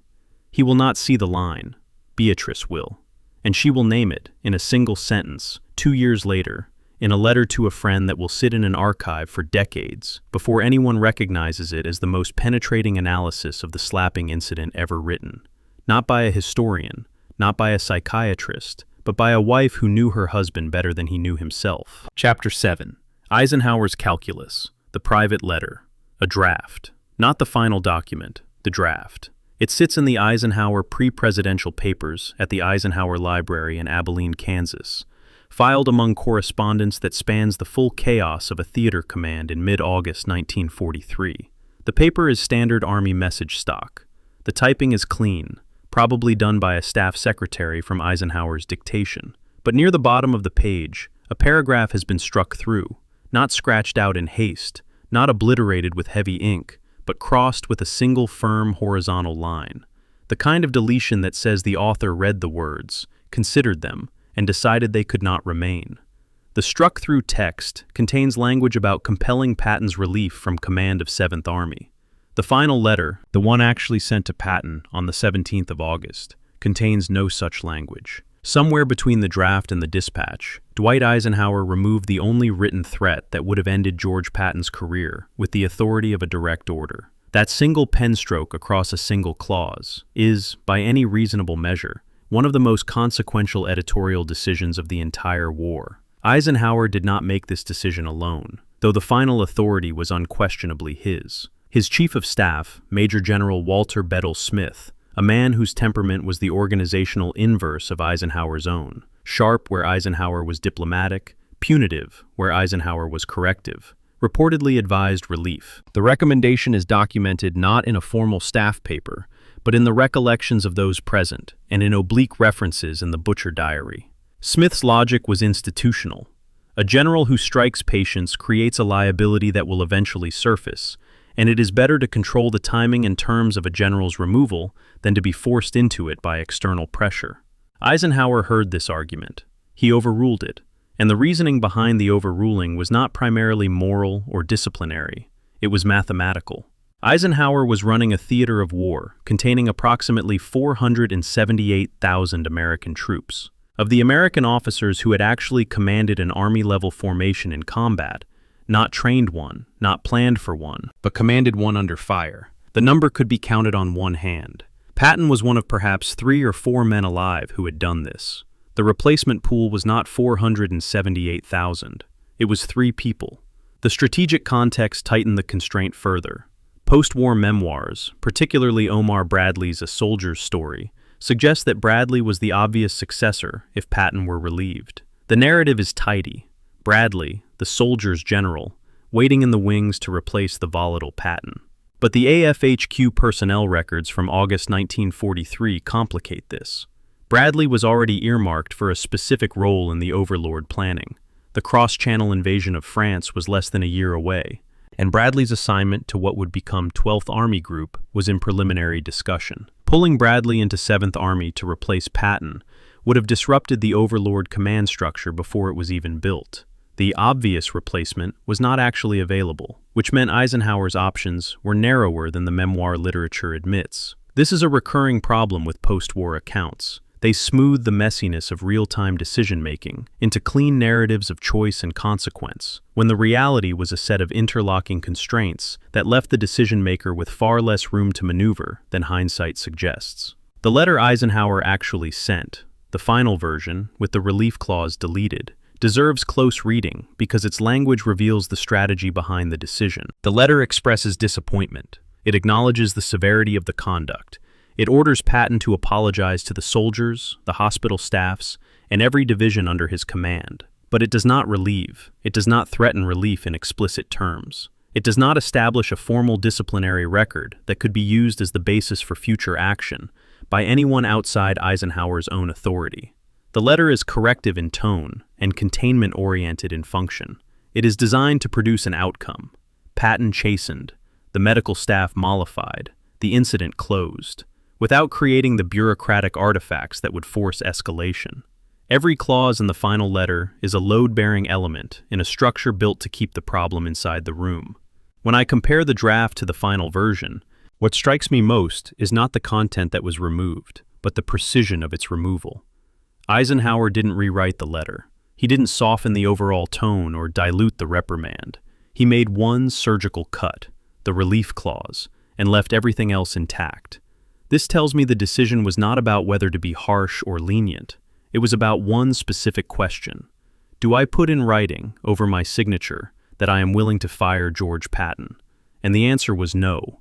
Not because Eisenhower wasn't willing, the draft proves he considered it, but because writing it would have created a document that could be used by others, by staff officers, by political opponents, by future historians. The deleted clause would have been, in bureaucratic terms, a loaded weapon left on a table in a room full of people with different agendas. Eisenhower understood paper. He understood that what you write down acquires a life, independent of your intention, and he chose not to give that particular sentence a life. It fascinates me that the letter included a requirement for Patton to apologize to each division under his command, not just to the individuals involved, not just to the hospital staffs, but to entire formations. This was unprecedented. There was no regulation requiring it, no precedent in Army custom for a commanding general to stand before assembled divisions and admit wrongdoing. Eisenhower was improvising a mechanism that the Army's disciplinary system didn't provide. The requirement tells us two things. First, Eisenhower knew the incidents were widely known, far beyond the hospital wards, spreading through the enlisted and junior officer ranks by word of mouth. A private apology to the victims would not contain the damage, because the damage had already radiated outward. Second, the apology requirement was, in a sense, Eisenhower's substitute for formal punishment. He could not fire Patton. He could not court-martial him without consequences worse than the offense. But he could humiliate him, publicly, before his own troops, in a ritual that would cost Patton the one thing he valued above all else, his image of invulnerability. The apology was not remediation. It was the informal punishment that the formal system could not provide. Patton received the letter around the 20th of August. His diary entry in response oscillates between contrition and resentment within the same paragraph, a characteristic Patton pattern, the emotional equivalent of a radio dial spinning between stations. He writes that he is sorry to have disappointed Eisenhower. He writes that Eisenhower is being unfair. He acknowledges the soldiers were patients. He calls them cowards again in his private pages, using the same language that had caused the crisis. He composes a written apology to Eisenhower that is correct in form and hollow in substance. The diary reveals what the apology conceals. Patton did not believe he had been wrong. He believed he had been right and was being punished for it by a system too weak to acknowledge the truth about cowardice. The letter from Eisenhower, which was designed to produce genuine correction, produced instead a performance of correction. The right words in the right order, with the wrong man's understanding behind them. What Eisenhower deleted tells me more than what he kept. He wrote the relief clause. He typed it or dictated it. He read it on the page. He let it sit there long enough to reach the bottom of a draft that was otherwise complete and polished. And then he drew a line through it, not because the words were wrong, but because he could not afford them. That is not moral leadership. That is resource management applied to a moral problem. I respect the difficulty of the decision. I understand the constraints. I have read the personnel files and the planning documents, and I know that Patton was, in the most literal operational sense, irreplaceable in the summer of 1943. But I am also aware that the logic of irreplaceability, the argument that certain people are too valuable to be held to the same standards as everyone else, is a logic that has been used throughout military history to excuse misconduct by senior leaders. Eisenhower's calculus was correct by the narrow metrics of wartime command. Whether it was right by any broader standard of justice is a question the documents cannot answer, and that I will not pretend to resolve. The final letter is sealed, dispatched through the headquarters mail system, and en route to Patton. In the office at the St. George Hotel, the draft with its struck-through clause is filed, not destroyed, which tells us something about Eisenhower's relationship with the historical record. He kept the evidence of his deliberation. He wanted it known, eventually, that he had considered the alternative. The filing of the draft is itself a decision. A man who wanted to erase the internal debate would have burned the paper. Eisenhower preserved it, either from bureaucratic habit or from a subtler instinct. The awareness that someday someone would want to know what the Supreme Commander had weighed in the balance before choosing. Outside the window, Algiers harbor continues its work. The invasion of Italy is weeks away. The letter is in the system. The consequences are Patton's problem now. Chapter 8. The Press Corps. 7 men who sat on a story. A sheet of loose paper, undated, found among the personal notes of Merrill Red Mueller, NBC war correspondent, now held at the Wisconsin Historical Society. The paper is divided by a hand-drawn vertical line into 2 columns. On the left, under what appears to be a pro heading, reasons to hold the story, 2 entries, Patton needed for invasion, and not our job to court-martial. On the right, under con, reasons to publish, a single entry, underlined 3 times. It happened. No date, no context, no indication of whether Mueller wrote this list the night before he eventually tipped off Drew Pearson, or weeks earlier, or in one of the sleepless hours between those 2 points. The list is a fossil of a conscience in motion, and its asymmetry, 2 reasons against 1, yet the one underlined 3 times, as if volume could compensate for being outnumbered, tells you everything about the decision these men were wrestling with. The press corps that covered the Mediterranean theater in 1943 operated under a compact with the military that has no real equivalent in modern journalism. These were not embedded reporters in the 21st century sense, operating under formal agreements with legal review. They were men, and they were almost exclusively men, who lived with the troops, ate army food, wore uniforms without insignia, and depended on the military for transportation, communication, and physical survival. Their dispatches were filed through military communication channels and reviewed by military censors before transmission to editorial offices in New York or London. The relationship was symbiotic and inherently compromising. The military needed the press to sustain public support for the war, and the press needed the military to do their jobs. This mutual dependence created an atmosphere in which the line between cooperation and complicity was perpetually blurred. The correspondents who knew about the slapping incidents were not timid men. Many had been under fire, but they were operating within a system that made the decision not to publish feel less like suppression and more like professional judgment. The informal meeting in late August, convened by Eisenhower's press aide, Captain Harry Butcher, at the Algiers press camp, is the moment where the suppression either was orchestrated from above or crystallized organically from below, depending on which participant you believe. Quentin Reynolds, writing after the war, described a direct appeal, Butcher framing the request to hold the story as a personal favor from Eisenhower. Demary Bess recalled no such explicit appeal. In his account, the correspondents discussed the matter among themselves and reached an independent conclusion that publishing would serve no constructive purpose while the war was ongoing. The discrepancy is unresolvable with the available sources, and in some ways, it doesn't matter. The result was identical either way. But it matters for how we understand the nature of the suppression. If Butcher made a direct appeal, then the military actively managed the press into silence. If the correspondents decided independently, then the press managed itself into silence. The first scenario is uncomfortable because it looks like manipulation. The second is uncomfortable because it looks like abdication.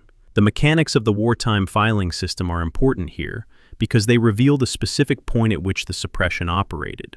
A correspondent wrote a dispatch in the field, submitted it to a field press censor, usually a junior officer working from a classified stop list of prohibited topics, and, if approved, the dispatch was transmitted via military radio, cable, or courier to editorial offices. The process from writing to publication could take 24 to 72 hours. The stop list covered security-sensitive material, unit identifications, future operations, ship movements. It did not cover a general's personal conduct. The slapping story would have passed security censorship without difficulty because it contained no operationally sensitive information. But it was never tested against the system because it was never submitted. The self-censorship operated upstream of the institutional censorship, which means the formal system, the one designed with rules and review processes, was never engaged. The story was stopped by something softer and harder to examine. A collective decision made in tents and press camps, over drinks and cigarettes, by men who believed they were making the right call. I am not sure I can judge these men with the clarity I'd like. They were living in a war zone. They believed, most of them sincerely based on their later accounts, that publishing the story could disrupt command continuity at a critical moment, potentially costing lives. They knew the invasion of mainland Italy was imminent. They knew Patton was likely to play a major role in the eventual invasion of France. They weighed these operational realities against the public's right to know that a general had assaulted patients, and they decided the operational considerations outweighed the democratic ones. Were they wrong? Probably. The story's eventual publication in November didn't produce the military catastrophe they feared. But they didn't know that in August. They were making a decision under uncertainty, which is the only kind of decision anyone ever makes in wartime. The fragility of the consensus is measurable. Of approximately 157 accredited American correspondents in the theater, at least 7 and possibly 12 had direct knowledge of the incidents. That's 5 to 8% of the entire American press corps in the Mediterranean.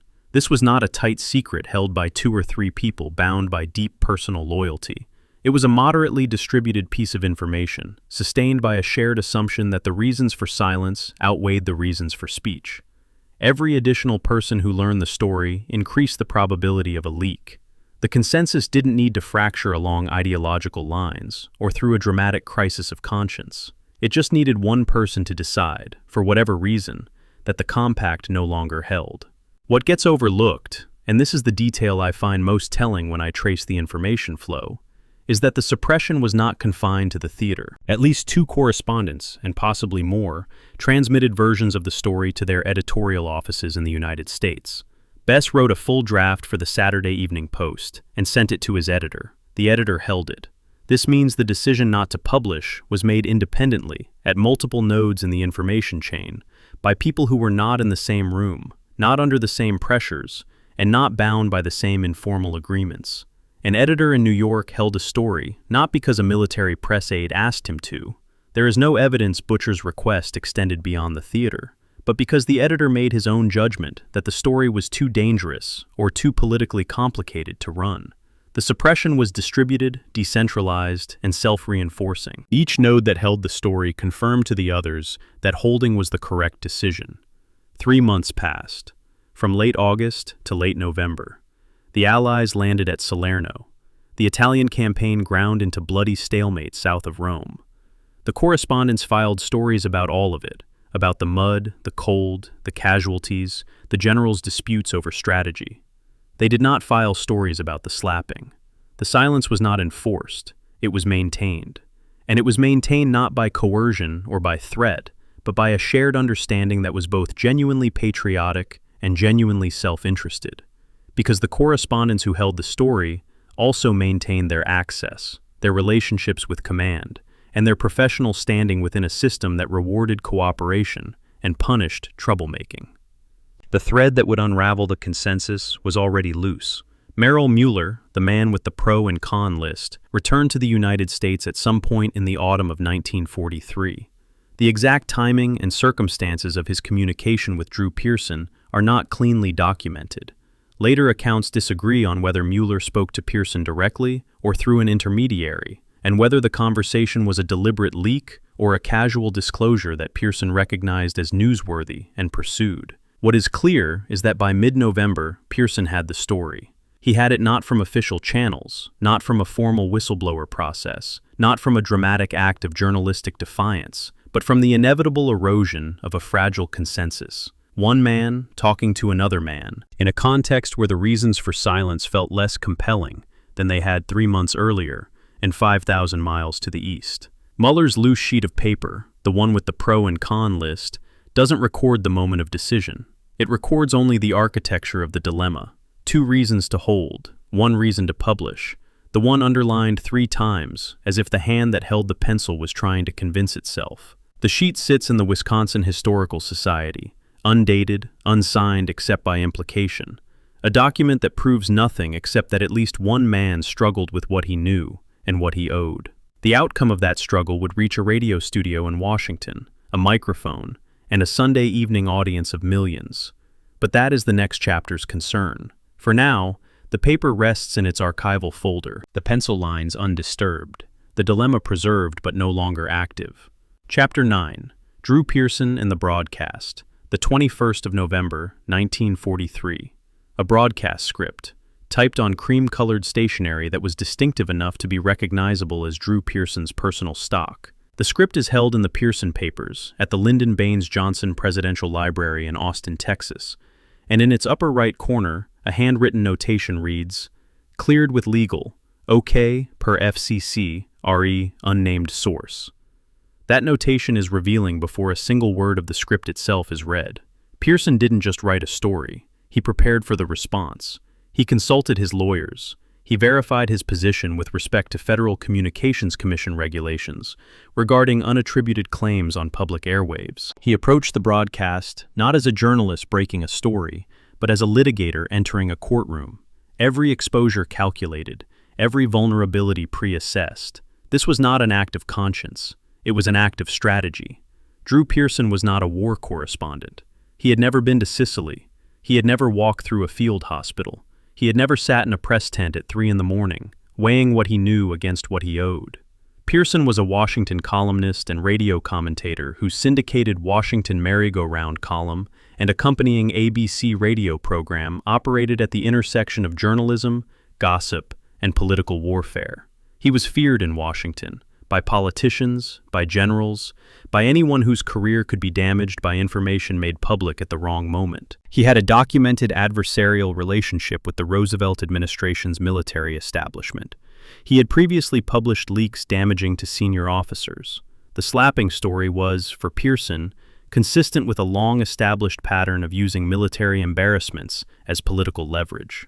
Understanding this does not invalidate the story. The story was true. But it reframes the story's publication from "the truth came out" to "someone decided the truth was useful." The broadcast went out at 6 o'clock in the evening, Eastern Time, on Sunday the 21st of November, 1943. Pearson did not name Kuhl or Bennett. He did not identify the specific hospitals.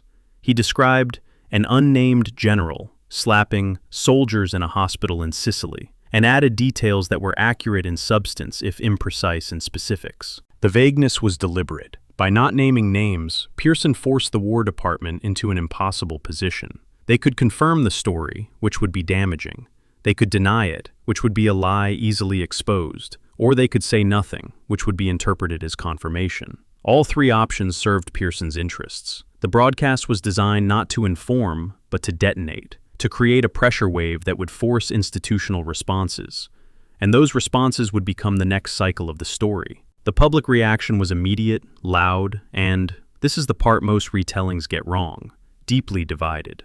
The War Department's mailroom logs for the 72 hours following the broadcast record approximately 4,000 letters, telegrams, and phone calls regarding the Patton incident. Of these, roughly 58% supported Patton, a majority.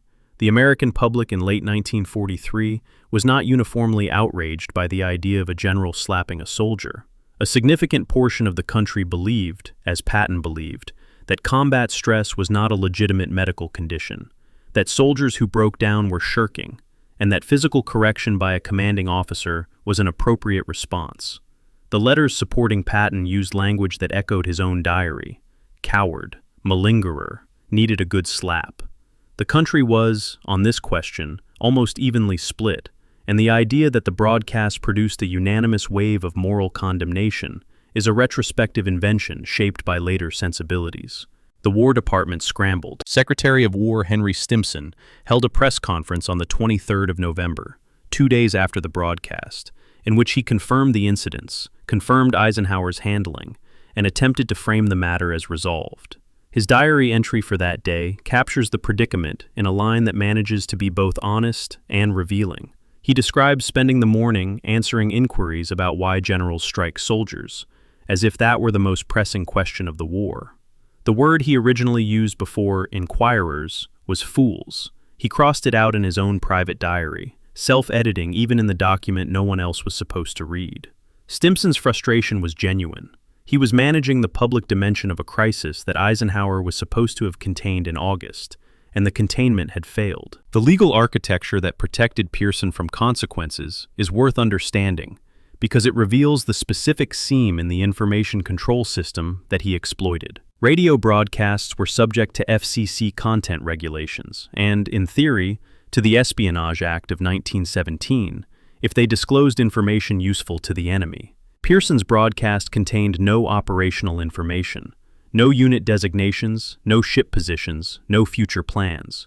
It disclosed only conduct, a general's behavior toward patients, which fell outside the scope of security censorship entirely. His lawyers had identified this gap precisely. The notation on the script, cleared with legal, is evidence that Pearson knew where the regulatory line was and positioned himself 1 inch inside it. He was untouchable, and he knew it before he opened his mouth. To me, the most uncomfortable aspect of Pearson's broadcast is not what it revealed, but what it displaced. By framing the slapping story as political ammunition rather than human tragedy, Pearson effectively determined the terms on which the incident would be debated for the next 80 years. The national conversation that followed was not about combat trauma, or military medical policy, or the rights of patients, or the psychological condition of senior commanders. It was about Patton. Should he be fired? Should he be retained? Was he a great general or a dangerous bully? The soldiers he hit became props in a political drama. Kuhl and Bennett were not named in the broadcast. They were not discussed as individuals with histories, with injuries, with families. They were soldiers in a hospital, generic figures whose function in the narrative was to receive the slap, not to exist before or after it. Pearson didn't care about them. He cared about the leverage their suffering provided. I do not like Drew Pearson. I have spent time with his diaries, his correspondence, his broadcast scripts, and I find a man who treated information as ammunition and other people's pain as raw material for political positioning. But I also cannot escape the fact that the story was true, that the public had a right to know it, and that 3 months of voluntary suppression by the theater press corps had failed to produce meaningful accountability. Pearson may have been the wrong messenger. His motivations may have been cynical. His methods may have prioritized maximum damage over maximum understanding. But the broadcast was the right act performed for the wrong reasons, and history is full of such combinations. The question of whether a true story, told for selfish reasons, serves the public interest better than a true story suppressed for noble reasons is not one I can answer cleanly. I can only note that the suppression produced nothing, and the broadcast produced a reckoning. A small footnote that complicates the narrative of Pearson's broadcast as a singular breaking event. It wasn't entirely singular. A small item had appeared in Stars and Stripes, the military newspaper, back in September, alluding vaguely to incidents in Sicily involving a senior commander and hospital patients. The item attracted no attention. It was buried, brief, and sufficiently vague to be ignored by anyone not already aware of the story. The lesson is instructive. Information doesn't become news when it becomes available. It becomes news when someone with a platform and a motive decides to amplify it. The facts were in circulation for months. They were inert until Pearson made them active. The broadcast is over. The script is filed. The phone lines at the War Department are ringing. In editorial offices across America, morning editors are deciding whether to follow Pearson's lead or to verify independently before committing column inches. In Algiers, Eisenhower's staff is receiving cables reporting the broadcast's content and the public reaction. In whatever corner of the theater George Patton occupies on the evening of the 21st of November, the word contain, Eisenhower's strategy, Eisenhower's hope, has become obsolete. The story is out. It belongs to the public now. And the public, it turns out, is not of one mind. Chapter 10. The Apology Tour. Patton Faces the Divisions. A recorded interview. The Rutgers Oral History Archive. Catalog number OH2217. The voice belongs to a former corporal from the 3rd Infantry Division, speaking decades after the war, recalling the day Patton stood before his unit in Sicily and apologized. The recording is slightly grainy, the hiss of magnetic tape, the ambient noise of the room where the interview was conducted. There is a long pause before the man speaks, the kind of pause that contains the effort of reaching back across years to retrieve something specific. Then, he stood up there and he said he was sorry, and I remember thinking, this man is not sorry. He is angry that he has to say he is sorry, and we could all see it. Some guys cheered anyway. The pause before the statement, the precision of the observation, the final sentence with its resignation. Some guys cheered anyway, as if the cheering was not a response to the apology, but a separate phenomenon, unconnected to its content. Eisenhower's letter had required Patton to apologize to every division under his command. This was, as I noted earlier, unprecedented. No mechanism existed in Army regulations or custom for a commanding general to stand before assembled troops and acknowledge wrongdoing. The apology tour took place in late August and early September of 1943, across multiple locations in Sicily, and it required the kind of logistical effort that normally accompanied an operational briefing or an awards ceremony.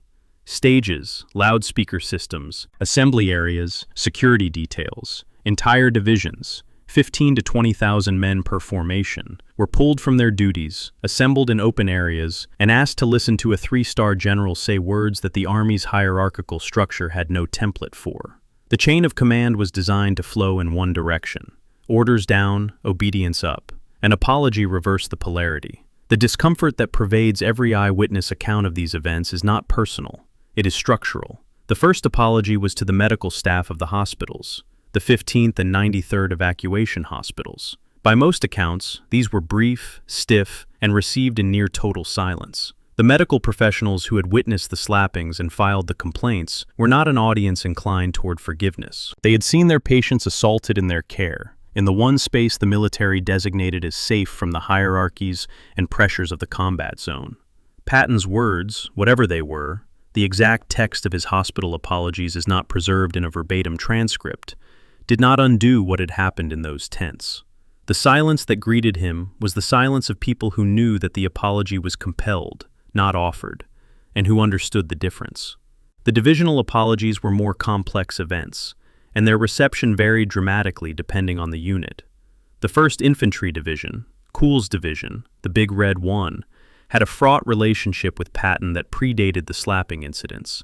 He had driven them hard in North Africa and Sicily, earning both respect and resentment in roughly equal measure. The oral history accounts from the 1st Division's apology event are contradictory in a way that I find more truthful than any single narrative could be. One account describes a standing ovation. Another, from the same event, describes widespread grumbling and at least one soldier shouting an obscenity audible to those around him. Published unit histories smooth these into mixed reactions, but the raw accounts suggest something more volatile, a crowd that was itself divided, processing the apology through individual relationships with Patton that ranged from loyalty to contempt. The 3rd Infantry Division's reception was cooler, more professional, less emotional. The 3rd Division, under Lucian Truscott, had a different command culture, more disciplined in the administrative sense, less invested in the cult of personality that Patton cultivated. Their response, by the available accounts, was polite and distant, the reaction of an organization that considered the matter to be someone else's problem and wished to return to work. Other formations fell at various points along this spectrum. The overall picture, when assembled from the scattered and sometimes conflicting oral history fragments, is not of an army passing collective judgment, but of an army that could not agree on what judgment to pass. Some men admired Patton and forgave him because they believed his combat effectiveness earned forgiveness. Some despised what he had done and saw the apology as hollow theater.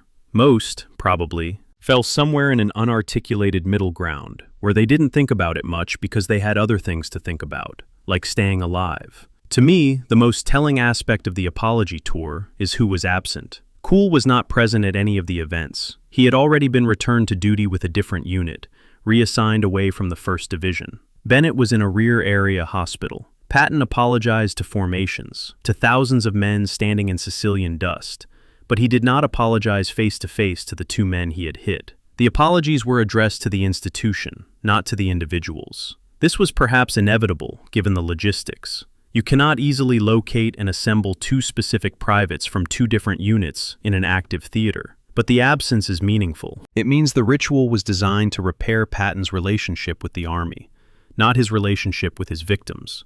Kuhl and Bennett were not the audience for this performance. They were the occasion for it. Patton's diary entries from this period described the apology tour as a humiliation worse than any battle. He blamed Eisenhower for requiring it. He blamed the soldiers whose breakdowns he still regarded as cowardice. He blamed the press for what he perceived as inevitable future exposure. He blamed everyone except himself, in prose that oscillates between self-pity and self-righteousness, with the regularity of a metronome. The diary is a remarkable psychological document because it shows a man performing contrition in public while nursing conviction in private, not merely failing to learn from the experience, but actively reinterpreting the experience as evidence that the world was wrong and he was right. The apologies didn't change Patton, they hardened him. The question of whether the apology tour succeeded depends entirely on what you think it was supposed to accomplish. If the goal was to diffuse the immediate morale crisis, to prevent the slapping incidents from poisoning the relationship between 7th Army's commander and his troops, then it partially succeeded, in the way that any formal acknowledgement of wrongdoing partially succeeds, by signaling that the institution takes the matter seriously. If the goal was to produce genuine accountability, to change the commander's behavior through the experience of facing those he had wronged, then it failed. Patton went on to commit further acts of undisciplined speech and conduct, including the Knutsford incident in England in April 1944, in which ill-considered public remarks nearly got him fired again. The pattern never changed. The apology mechanism, improvised and unprecedented as it was, proved inadequate to the problem it was designed to address. Roughly 15,000 to 20,000 troops attended each divisional apology event, meaning the total audience for the tour was somewhere in the range of 60,000 to 80,000 men. The logistical effort of assembling these formations, stages, amplification, security, the hours of organizational time consumed in an active theater, was non-trivial. Eisenhower judged this expenditure worthwhile, which tells us he considered the morale risk significant enough to justify pulling combat units out of their operational rhythm for what was, in essence, a human resources intervention conducted at the scale of a core operation. The investment was real. Whether the return justified it remains an open question that the sources cannot definitively answer, because morale is the one thing a military bureaucracy measures constantly and understands poorly. The apology tour ends. The formations disperse. The soldiers return to their units, their tents, their positions. Some carry a revised opinion of their commanding general. Most carry the same opinion they arrived with, confirmed rather than altered by the performance they witnessed. In a rear area hospital, Bennett continues his treatment, unaware that thousands of men have assembled in his name without knowing it. In another unit somewhere in Sicily, Kuhl lays carpet, or rather, does whatever the Army equivalent of carpet laying is for a private return to duty in an infantry formation.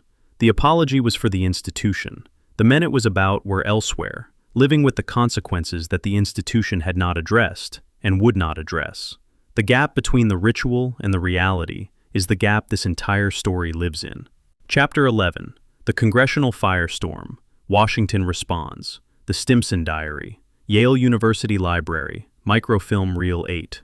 The entry for the 23rd of November, 1943, 2 days after Pearson's broadcast, contains a line that captures the Secretary of War's position with accidental precision. Stimson writes that he spent the morning answering inquiries from members of Congress who wished to know why generals strike soldiers, as if that were the most pressing question of the war. The word fools appears in the original line, then is crossed out and replaced with inquirers. Henry Stimson, 76 years old, a Republican serving a Democratic president in wartime, a man whose career stretched back to the Taft administration, was self-editing his private diary, moderating his contempt even in the one document no constituent would ever read.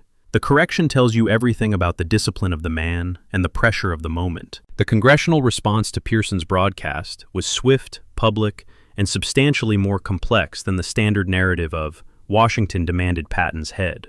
Within the first week after the broadcast, at least 37 members of Congress formally wrote to the War Department demanding information, explanation, or action regarding the slapping incidents. 37 out of 531 voting members of the 78th Congress, roughly 7%. A vocal minority, not a groundswell. But 7% of Congress, making noise simultaneously on a single issue, is enough to generate headlines, trigger committee inquiries, and force an institutional response from a War Department that was already managing a global conflict on two fronts. The pressure was disproportionate to the numbers because it was concentrated, public, and aligned with the news cycle. The political fault lines did not follow the expected partisan map. The conventional narrative holds that Democrats defended Patton as Roosevelt's general, while Republicans attacked him. The actual congressional correspondence tells a messier story. Some Republicans, particularly those with military backgrounds or from districts with strong military installations, defended Patton on the grounds that combat command required a hard hand and that civilian politicians had no standing to second-guess a general's discipline. Some Democrats, particularly Southern populists who resented the Eastern establishment officer class, attacked Patton as an example of aristocratic arrogance, a wealthy man playing soldier and brutalizing working-class enlisted men. The ideological alignment was real, but cross-cut by regional, class, and personal factors that resist clean partisan categorization. War is a party-line issue until it touches someone's son, and then it becomes personal. One letter stands out in the correspondence files, and it stands out because it makes explicit what most of the other letters leave implicit. Representative Jed Johnson of Oklahoma wrote to Stimson with particular force, and his letter contains a sentence that collapses the distance between policy and parenthood. His son was serving as an enlisted man in the Mediterranean theater. Johnson's argument was not abstract. It was not about military discipline or command authority or institutional reform. It was about this. Any general who would strike a sick soldier might strike my boy. The personal was the political, literally. And Johnson's letter is a reminder that congressional pressure on military affairs is never purely ideological. It is routed through the bodies of specific young men in specific uniforms, whose parents vote, and whose parents' representatives do re-election. Stimson's press conference on the 23rd of November was an exercise in bureaucratic damage control. He confirmed the incidents. He confirmed Eisenhower's handling. He framed the matter as closed, addressed by the theater commander, resolved through the apology and the informal disciplinary measures already taken. He did not announce a court-martial. He did not announce a formal investigation. He presented Eisenhower's decision as final and sufficient, which was legally correct. The theater commander held sole disciplinary authority, but politically inadequate. Several members of Congress demanded a court-martial. The War Department's response was that Eisenhower, as the convening authority, had already exercised his discretion. This was true. It was also circular. The man responsible for the decision had decided, and no one outside the military chain of command could override that decision. Congress could pressure. Congress could not compel.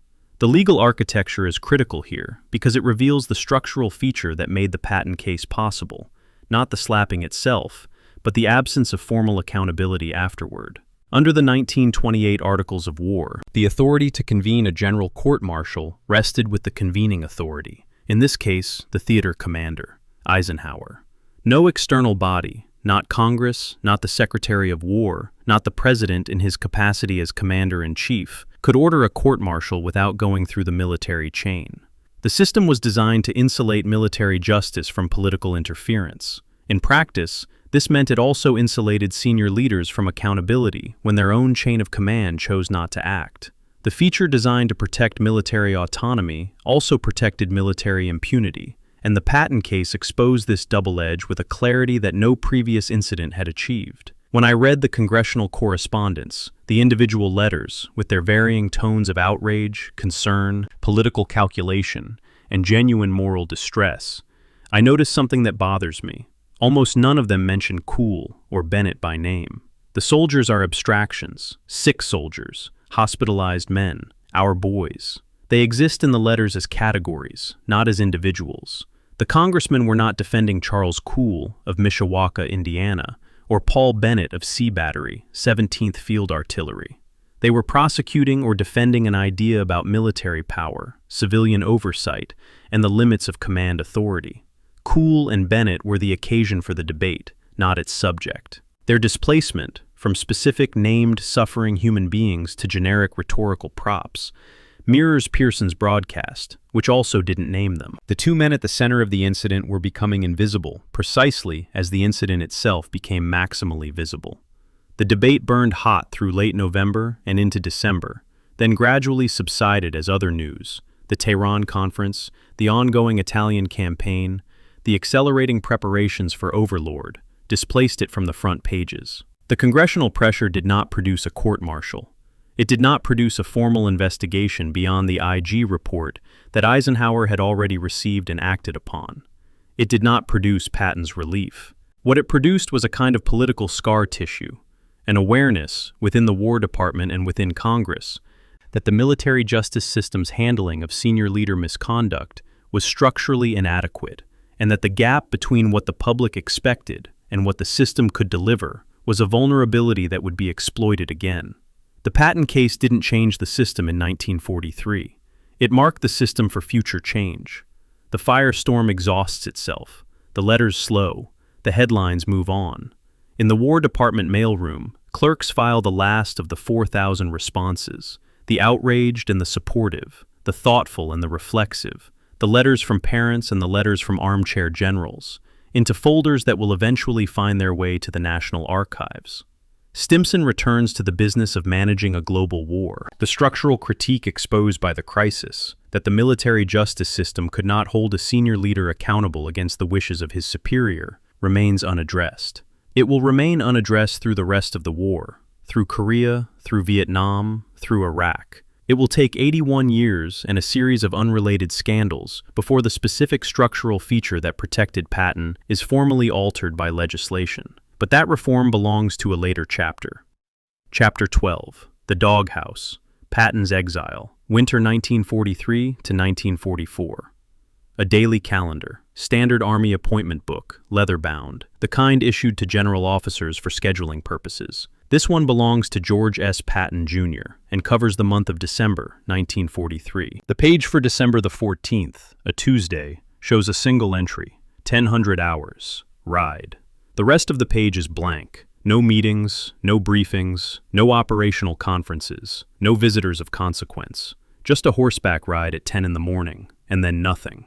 For a man who had commanded 200,000 troops in the assault on Sicily, who had driven an army across 100 miles of hostile terrain in 38 days, the emptiness of that calendar page is its own kind of document. It records not what happened, but what didn't. It records the sound of a career in suspension.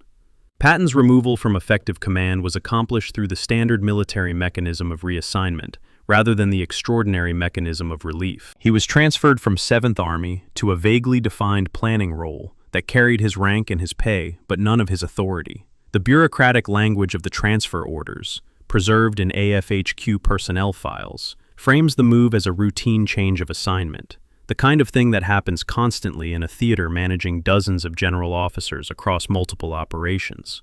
But the language concealed the reality, and everyone in the theater knew it. Patton had not been reassigned. He had been shelved. His new duties were sufficiently formless that they could be described on paper without revealing that they amounted to nothing. He was a 3-star general without a command, an army commander without an army, a man whose entire identity was organized around action, reduced to idleness. The psychological toll was severe and visible to everyone around him. Patton's diary entries from this period, November 1943 through January 1944, oscillate between grandiose confidence and something that reads very much like despair. "I will yet command the greatest army in history," he writes on one page. "Perhaps I have done my last service to my country," he writes on another. The oscillations are not separated by weeks. They appear within the same entry, sometimes within the same paragraph. His letters to Beatrice during this same period tell a different story. They are notably more optimistic, more controlled, more performed. He was staging stability for his wife while recording instability for himself. The two sets of documents, written by the same hand on the same days, constitute contradictory emotional records. The diary is the raw output, the letters are the edited version, and the gap between them is a measure of the psychological pressure of maintaining a public face when the private reality was falling apart. Modern research on what psychologists call executive withdrawal syndrome, the cluster of symptoms that appears when high-performing individuals are abruptly removed from high-stakes decision-making environments, maps uncomfortably well onto Patton's condition during the exile. Sleep disruption, irritability, grandiose ideation alternating with despair, increased alcohol consumption, all are documented in the observations of Patton's staff during this period. Colonel Charles Codman, one of Patton's aides, wrote letters home describing a general who was by turns restless, morose, and explosively angry at minor provocations. Another aide, Major Alexander Stiller, observed similar patterns. These men were not clinicians. They were not diagnosing, but their descriptions, assembled into a composite picture, describe a man whose nervous system was in withdrawal from the adrenaline of command. Patton wasn't merely bored. He was undergoing a form of occupational detoxification that no one in 1943 had the vocabulary to name. Behind the scenes, in correspondence channels that Patton himself was not privy to, a quiet campaign for his reinstatement was being conducted. General George Marshall, the Army Chief of Staff, had his own assessment of Patton's value, an assessment that weighed operational capability against personal conduct and came down, as Eisenhower's had, on the side of capability. Marshall's correspondence with Eisenhower from December 1943 through February 1944 contains a persistent, understated pressure to find a role for Patton in the coming invasion of France. Marshall did not order Eisenhower to reinstate Patton. He suggested, he inquired, he noted. The bureaucratic subtlety was deliberate. Marshall understood that an explicit order would undermine Eisenhower's authority and create a paper trail linking the Chief of Staff to a politically toxic rehabilitation. The lobbying was real. Its fingerprints were designed to be invisible. During his exile, Patton did something that surprises me every time I encounter it in the record, because it contradicts the image of a man wallowing in self-pity. He wrote a detailed operational plan for the invasion of southern France, what would eventually become Operation Dragoon. The plan was unsolicited. Nobody asked him for it. He produced it on his own initiative, working from whatever operational intelligence he could access in his diminished role, and submitted it to Eisenhower's planning staff. It was filed without comment. Months later, when the actual Dragoon planning was underway, elements of Patton's unsolicited plan appeared in the operational documents. Whether this was coincidence, or whether a staff planner remembered the shelved proposal and incorporated its ideas without attribution, is unclear. But the plan's existence tells us that even in the depths of his professional exile, Patton was doing serious intellectual work. The sulking was real. The work was also real. Both things coexisted. The exile lasted approximately 4 months, from November 1943 to late January or early February 1944, when Eisenhower informed Patton that he would command Third Army for the invasion of France. The meeting, recorded in both men's diaries, was emotional. Patton wept. Eisenhower was, characteristically, measured. The assignment came with an explicit condition: one more incident, one more slap, one more undisciplined public statement, one more episode that required Eisenhower to choose between protecting Patton and protecting the institution, and Patton was finished. No second letter, no second apology tour. Done. Patton understood the terms. Whether he internalized them is another question, one that the Knutsford incident in April 1944 would answer with depressing clarity. During the 4 months of Patton's exile, the war continued without him. The Allies landed at Anzio on the 22nd of January 1944, consuming roughly 68,000 tons of supplies in the first week alone. The Italian campaign devoured resources and lives in quantities that an Army-level commander of Patton's ability might have managed more efficiently. The counterfactual is unprovable, but the waste of a proven commander's talent during an active, costly campaign is measurable in the logistics of the operations he wasn't directing. Every ton of supply consumed at Anzio, every casualty sustained in the mud south of Rome, existed in a theater where a 3-star general, with a demonstrated gift for aggressive maneuver, was spending his mornings on horseback rides and his afternoons staring at empty calendar pages. The calendar page for December the 14th is not the most dramatic document in this story. It contains no confessions, no deletions, no source conflicts. It is simply empty. But its emptiness carries a weight that the busiest operational summary cannot match, because it shows us the cost of the slapping incident, measured not in political consequences or press coverage, but in the daily texture of a man's life.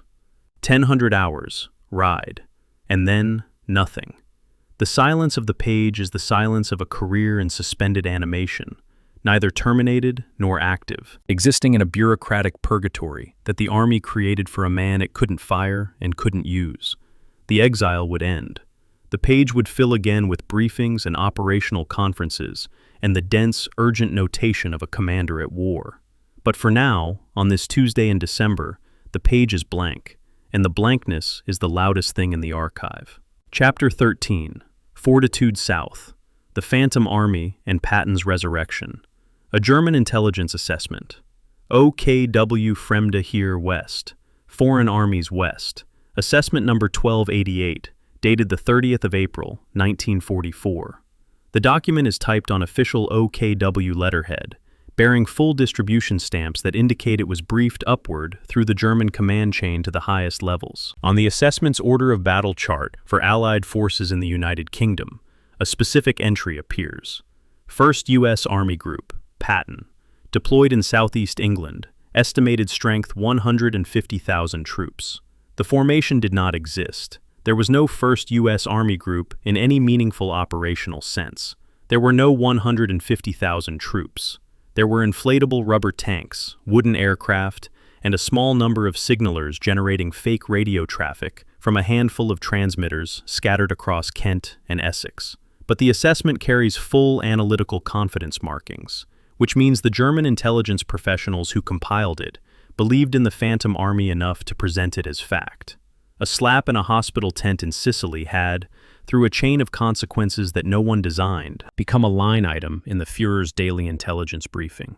The assignment of Patton to the 1st United States Army Group, FUSAG, in early 1944 served two purposes simultaneously, one public and one secret.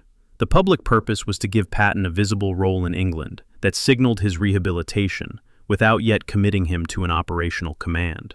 The secret purpose was to anchor Operation Fortitude South, the deception plan designed to convince the Germans that the main Allied invasion would target the Pas de Calais rather than Normandy. FUSAG was the centerpiece of this deception, a phantom formation built from physical props, electronic signatures, and one very real, very famous name. The planning documents, preserved in the British Public Record Office, make clear that the deception required a credible commander. And credibility in this context meant someone the Germans would believe was being given command of the main invasion force. Patton was the only American general who fit that requirement. The Germans respected him, they feared him, they tracked his movements. His name on the FUSAG roster transformed the Phantom from an implausible fabrication into a convincing threat. The irony is almost too structural to be called ironic. The slapping incident had created a public narrative, disgraced general, sidelined for misconduct, awaiting a new assignment, that was, from the German perspective, perfectly consistent with what they would expect to see before a major command appointment. A general punished and then rehabilitated was a general being saved for something important. The scandal, which nearly destroyed Patton, had inadvertently created the ideal cover story. The deception planners recognized this, though the question of whether they recognized it through deliberate analysis or opportunistic exploitation is debated. Post-war accounts by figures involved in the London Controlling Section, the organization overseeing strategic deception, tend to credit deliberate genius. The planning records themselves suggest something more improvised. Patton needed a role, FUSAG needed a face, and the coincidence was seized rather than engineered. The physical and electronic architecture of Fortitude South was elaborate and technically sophisticated. Approximately 1,100 dummy tanks, inflatable rubber Shermans that could be deployed and repositioned by small teams, were positioned in fields across southeast England, visible to German aerial reconnaissance. Roughly 600 dummy aircraft sat on fake airfields. An estimated 250 fake landing craft crowded the harbors and estuaries of Kent. The total fabrication investment represented approximately 23,000 tons of rubber, plywood, and canvas. But the physical props were the least important element. The critical deception channel was signals intelligence. Fusag's Phantom divisions generated realistic radio traffic, using a small number of signalers operating multiple transmitter sets on multiple frequencies. Each Phantom division had a specific communications signature, a recognizable pattern of transmission timing, call sign structure, and procedural habits that German signals intercept stations would identify and track. The fake traffic mimicked the rhythms of a real army group preparing for an operation. Supply requisitions, personnel movements, training schedules, the bureaucratic hum of a large formation working toward a deadline. The intelligence feedback loop confirmed that the deception was working. Ultra decrypts, the Allied reading of German Enigma encrypted communications, showed German analysts referencing Fusag as a real formation, adjusting their defensive dispositions to account for a potential Pas-de-Calais landing, and specifically noting Patton's presence in southeast England as evidence of Allied intentions. The Germans were reading the script the Allies had written for them, and Patton's name was the element that made the script believable. No other American general could have served this function. Bradley was respected, but not feared. Hodges was unknown. Clark was in Italy. Patton alone had the combination of public visibility, combat reputation, and German respect that transformed a collection of rubber tanks and radio signals into a strategic-level threat that pinned German reserves in the wrong location during the most critical weeks of the war. When I sit with this sequence of events, slap, scandal, exile, deception, vindication, I find myself wrestling with an irony that I'm not sure the narrative can comfortably contain. The incident that humiliated Patton created the conditions that made him the perfect bait. If he had never slapped those soldiers, his career trajectory would have been continuous. Command of 7th Army through Italy, probably, with no scandal, no exile, no need for a conspicuous rehabilitation assignment in England. Without the exile, there is no visible, disgraced general awaiting a new command narrative for the Germans to read. Without that narrative, Fusag loses its most credible anchor. I am not arguing that the slaps were beneficial. They were assault. But the strategic consequences, through sheer contingency, were positive in a way that no one intended and no one could have predicted. Patton himself was aware he was being used as a decoy, though the extent of his knowledge about Fortitude's full scope is debated. His diary entries from this period express frustration at being a decoy duck, his phrase, while simultaneously revealing a complicated pride that the Germans considered him the most dangerous Allied commander. The duality is characteristically Patton: rage at being instrumentalized, gratification at being indispensable, both emotions held simultaneously without apparent awareness of their contradiction. He wanted a real command. He was given a fake one. The fake one may have saved more Allied lives than any real command could have, by keeping German panzer reserves away from Normandy during the critical first weeks after D-Day. Patton the decoy was, in pure strategic terms, more valuable than Patton the army commander, a calculation that would have enraged him had he fully understood it. Then came Knutsford, the 25th of April, 1944.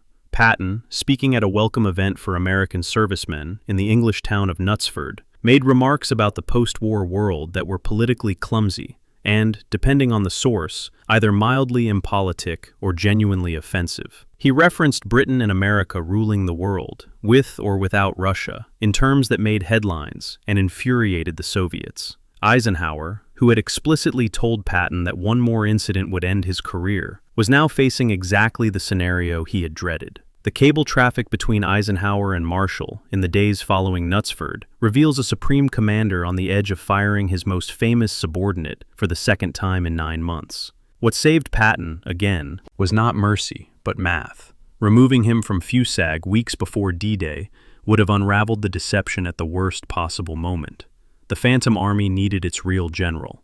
Patton survived Knutsford for the same reason he had survived the slapping, because the system could not afford to lose him, even when he deserved to be lost. The German assessment, number 1288, sits in the captured records at the National Archives, Record Group 242, a document written by an enemy intelligence service that unknowingly validated the most consequential deception operation of the European war. The assessment's confident identification of Army Group Patton as a real formation deployed opposite the Pas de Calais, is, in retrospect, a monument to the power of reputation as a strategic weapon. 23,000 tons of rubber and plywood created the physical illusion. A handful of signalers created the electronic illusion. One man's name, and the scandal that had made his rehabilitation visible, created the human illusion that held it all together. The dummy tanks deflate. The fake radio traffic goes silent. The harbors of Kent empty of their plywood landing craft. Fortitude South has served its purpose. The German reserves stayed in the Pas de Calais for weeks after the Normandy landings, waiting for the real invasion that never came. Patton, released from his role as bait, receives command of Third Army and prepares for the breakout that will define the rest of his war. The Phantom Army dissolves into the English countryside, leaving behind flattened grass where rubber tanks once sat and empty frequencies where fake divisions once chattered. The deception is over. The war Patton has been waiting for, the real one, with real tanks and real movement, is about to begin. Chapter 14. Third Army Unleashed, Cobra and the Breakout.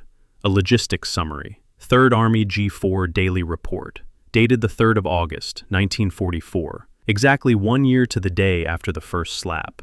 The report records fuel consumption for the previous 24-hour period. 388,000 gallons of gasoline. The previous daily record for any American army in the European theater had been approximately 220,000. Someone in the G4 section has annotated the margin in pencil.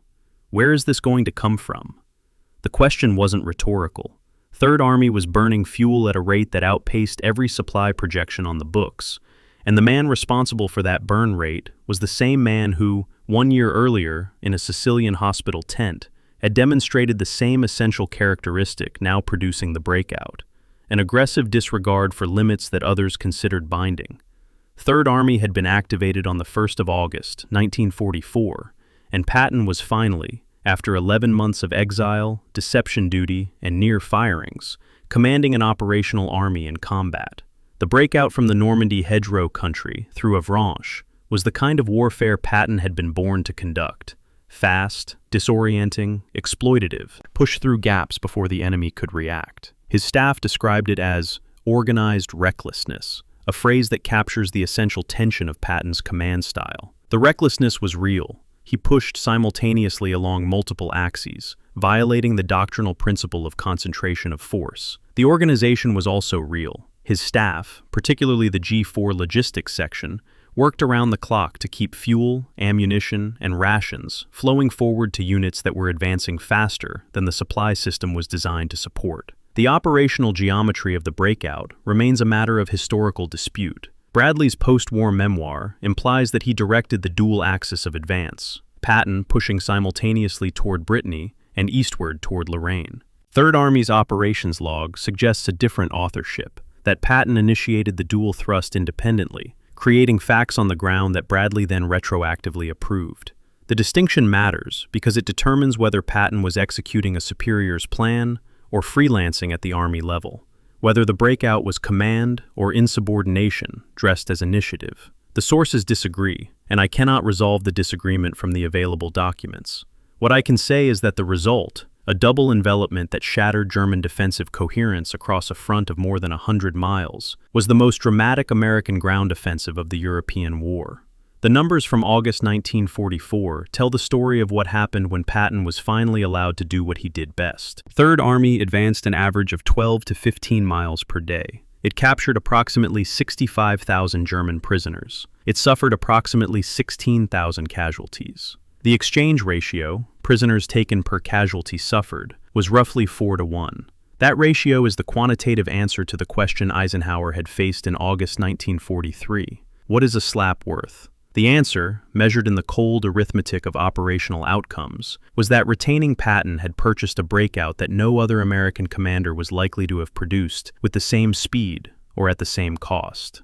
But the breakout was consuming resources at a rate that turned the logistical system into the limiting factor. The M4 Sherman tank, the workhorse of Third Army's armored divisions, consumed approximately 1.5 gallons of gasoline per mile in cross-country movement.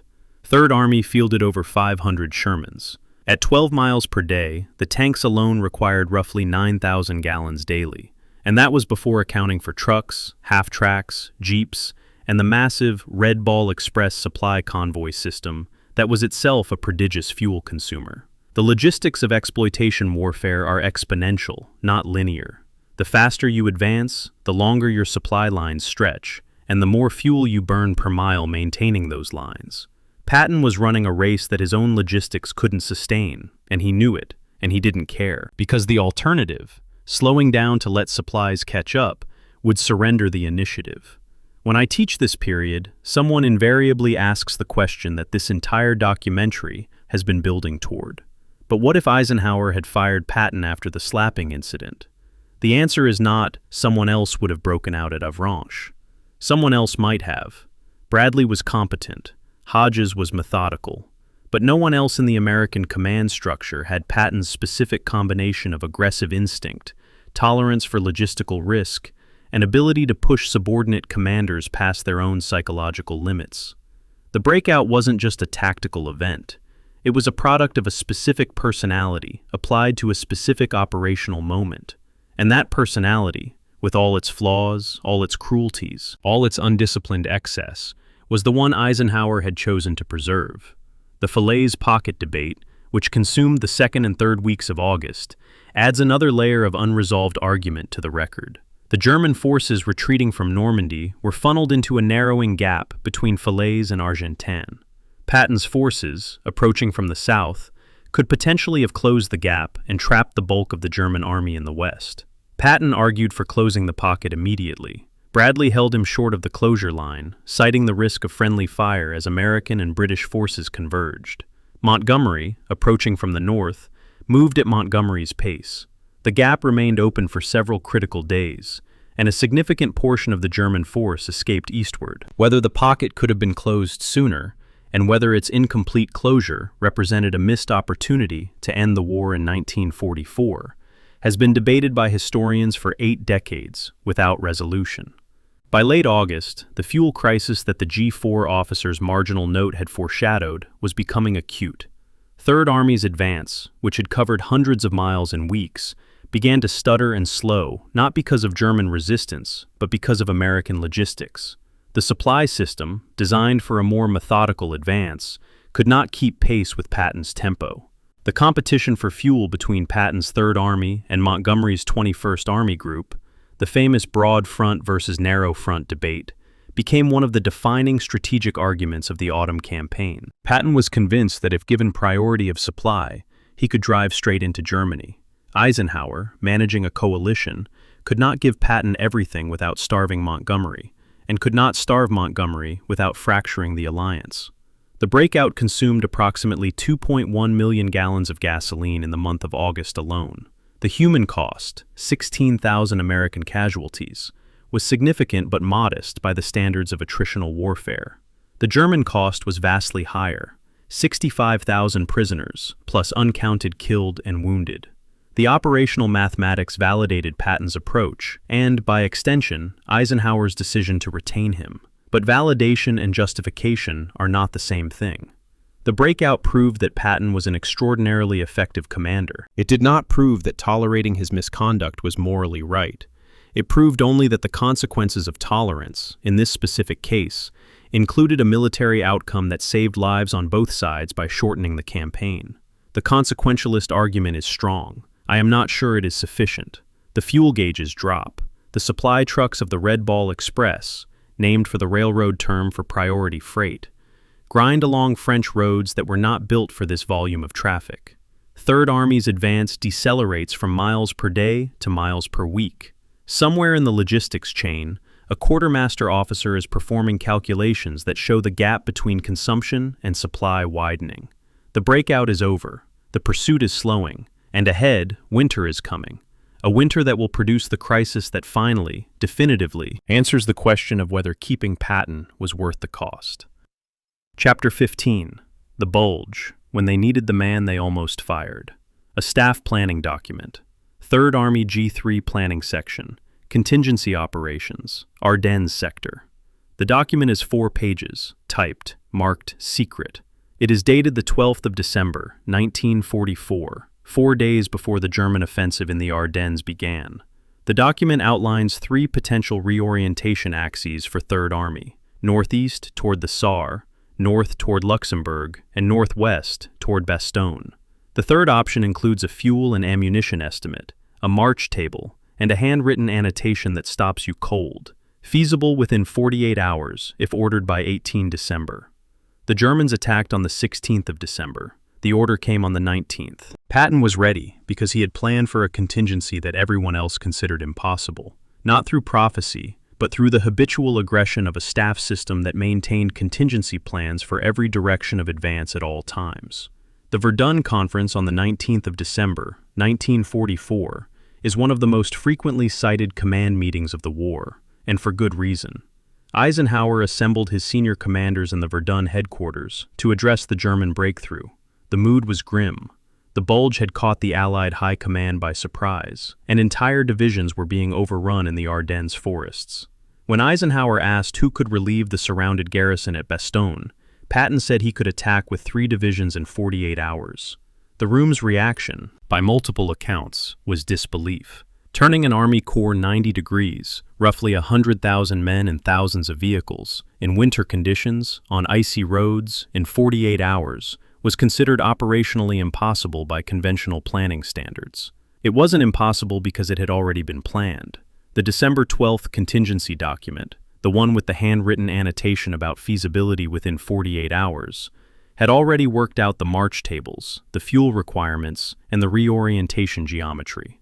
When Patton made his declaration at Verdun, he wasn't improvising. He was reading from a plan his staff had prepared a week earlier. The gap between the heroic improviser narrative of post-war memoirs and the prepared staff planner reality of the operational documents is one of the most significant historiographical fault lines in the study of the Ardennes campaign. Bradley's memoir suggests he thought Patton was bluffing. Eisenhower's memoir credits Patton's boldness. The documents show that it was neither bluff nor boldness. It was logistics, prepared in advance by a staff system that reflected its commander's temperament. The 90-degree turn, the reorientation of the Third Corps from an eastward advance toward the Saar to a northward advance toward Bastogne, was one of the most complex logistical maneuvers of the entire war.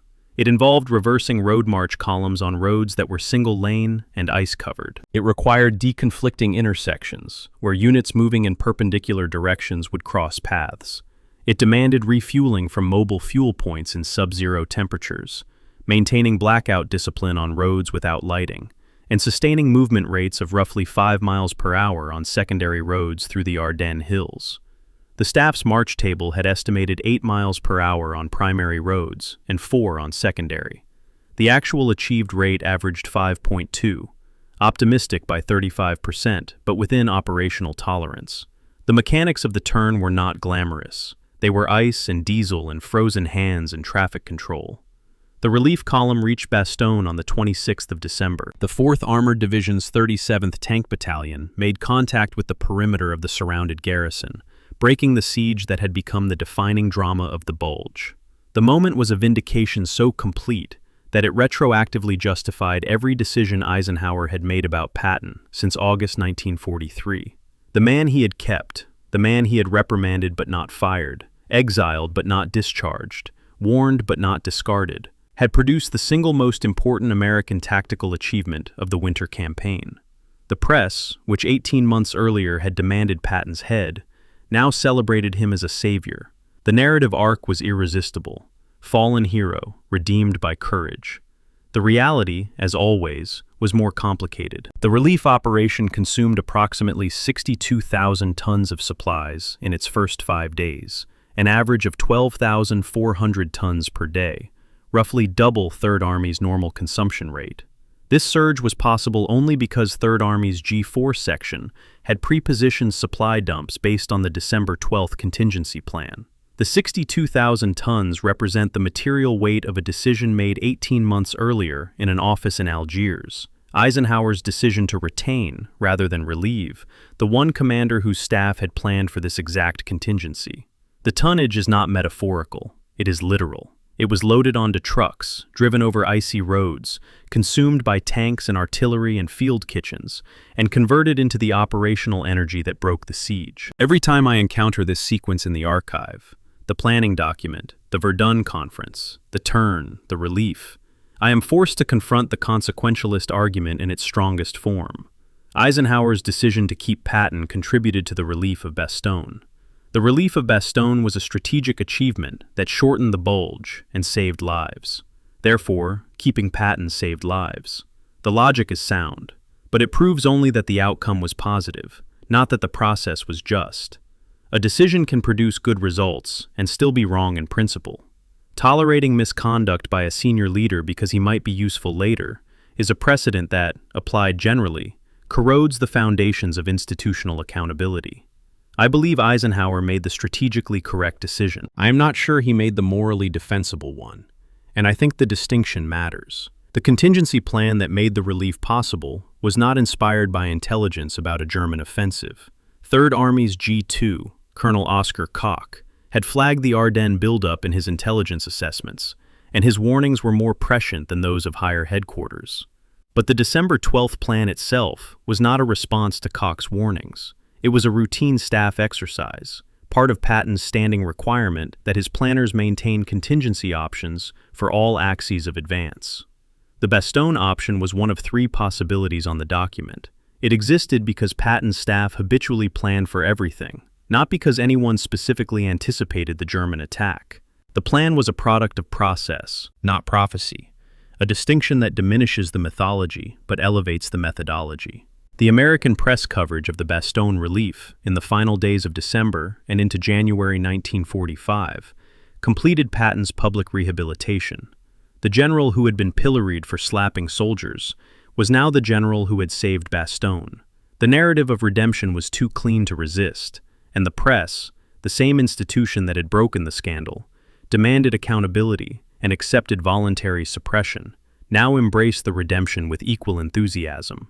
The story had achieved its satisfying shape: fall, exile, return, triumph. The soldiers in the hospital beds, Kuhl and Bennett, had receded into footnotes. The moral question had been overwhelmed by the operational answer: winter in the Ardennes. The relief column has broken through. Inside the Bastogne perimeter, the surrounded garrison begins receiving the supplies that will sustain its defense. Outside, the German offensive is stalling, its fuel exhausted, its momentum spent. Patton's Third Army continues to push north, grinding into the German salient from the south. The crisis is passing. The man who was almost fired, twice, has delivered the performance that justifies every compromise made on his behalf. Whether the justification is sufficient depends on what you believe accountability is for. The documents cannot answer that. They can only show what happened. And what happened is that a plan prepared on the 12th of December by a staff system reflecting the temperament of a flawed and brilliant man became, on the 26th of December, the mechanism of a garrison's survival. Chapter 16. The Reckoning That Never Came. Why Patton Was Never Formally Punished. An absence. In the Judge Advocate General's Advisory Opinion Files, Record Group 153 at the National Archives, the court-martial records are filed alphabetically. Between Patterson and Paulson, there is a space where a file labeled United States versus Patton, George S., would sit if it existed. It does not exist. There is no file because there was no court-martial. There was no court-martial because no one with the authority to convene one chose to do so. The absence is the subject of this chapter, not what happened, but what didn't, and why the system that was designed to enforce military justice at all levels functioned effectively for privates and sergeants and lieutenants, but could not reach a three-star general. The legal basis for a court-martial was straightforward. Article 95 of the Articles of War covered conduct unbecoming an officer. Article 96 covered conduct prejudicial to good order and discipline. Either charge could have been applied. The evidentiary threshold was not prohibitively high. Multiple eyewitnesses, a formal IG report, and the accused's own diary entries describing the incidents would have constituted a substantial prosecution case. A conviction was plausible. The legal machinery existed. The evidence existed. The charges were obvious. The only thing that didn't exist was the institutional will to turn the machinery on. The structural reason is specific and important. Under the 1928 Articles of War, the authority to convene a general court-martial rested exclusively with the convening authority, the senior commander with jurisdiction over the accused. For Patton, this was Eisenhower. No one else could initiate the process. not Congress, not the Secretary of War, not the Judge Advocate General. The system was designed to insulate military justice from political interference, and it accomplished this by concentrating prosecutorial discretion in the hands of a single individual. When that individual decided not to prosecute, there was no appeal mechanism, no review board, no independent authority that could override the decision. The system worked exactly as designed. The problem was that the design assumed the convening authority would act without regard to the accused's operational value, and this assumption was, in Patton's case, false. The practical difficulties of a court-martial added another layer of insulation. A general court-martial required a panel of at least 5 officers of a rank equal to or higher than the accused.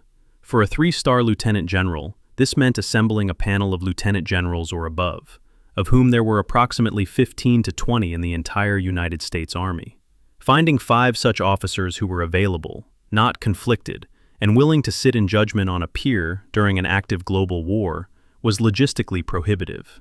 The system's design, which tied panel composition to the accused's rank, effectively made it harder to court-martial a general than a private, not by intention perhaps, but by structural consequence. The informal punishments Patton received, the reprimand, the apology tour, the 4-month exile from command, were real. They cost him time, dignity, and professional opportunity. The question is whether they constituted adequate accountability or whether they were a substitute for accountability, a performance of consequences designed to satisfy public and institutional expectations without actually subjecting Patton to the disciplinary process that any lower-ranking officer would have faced for the same conduct. This is the historiographical fault line that divides expert opinion on the incident. Carlo D'Este argues the informal punishments were severe enough. Stanley Hirschson argues that anything short of formal proceedings was a cover-up. The debate turns on whether justice requires a process or merely an outcome. I have spent months in these archives. I have read the courts-martial of privates who stole cigarettes, of sergeants who were drunk on duty, of lieutenants who struck subordinates. They were all prosecuted. The system worked for them. The evidentiary standards applied to them. The procedural machinery turned for them. I have then walked, metaphorically, through finding aids and microfilm, to the alphabetical space in the JAG files where Patton's record should be, and found nothing. The contrast is not subtle. It does not require interpretation.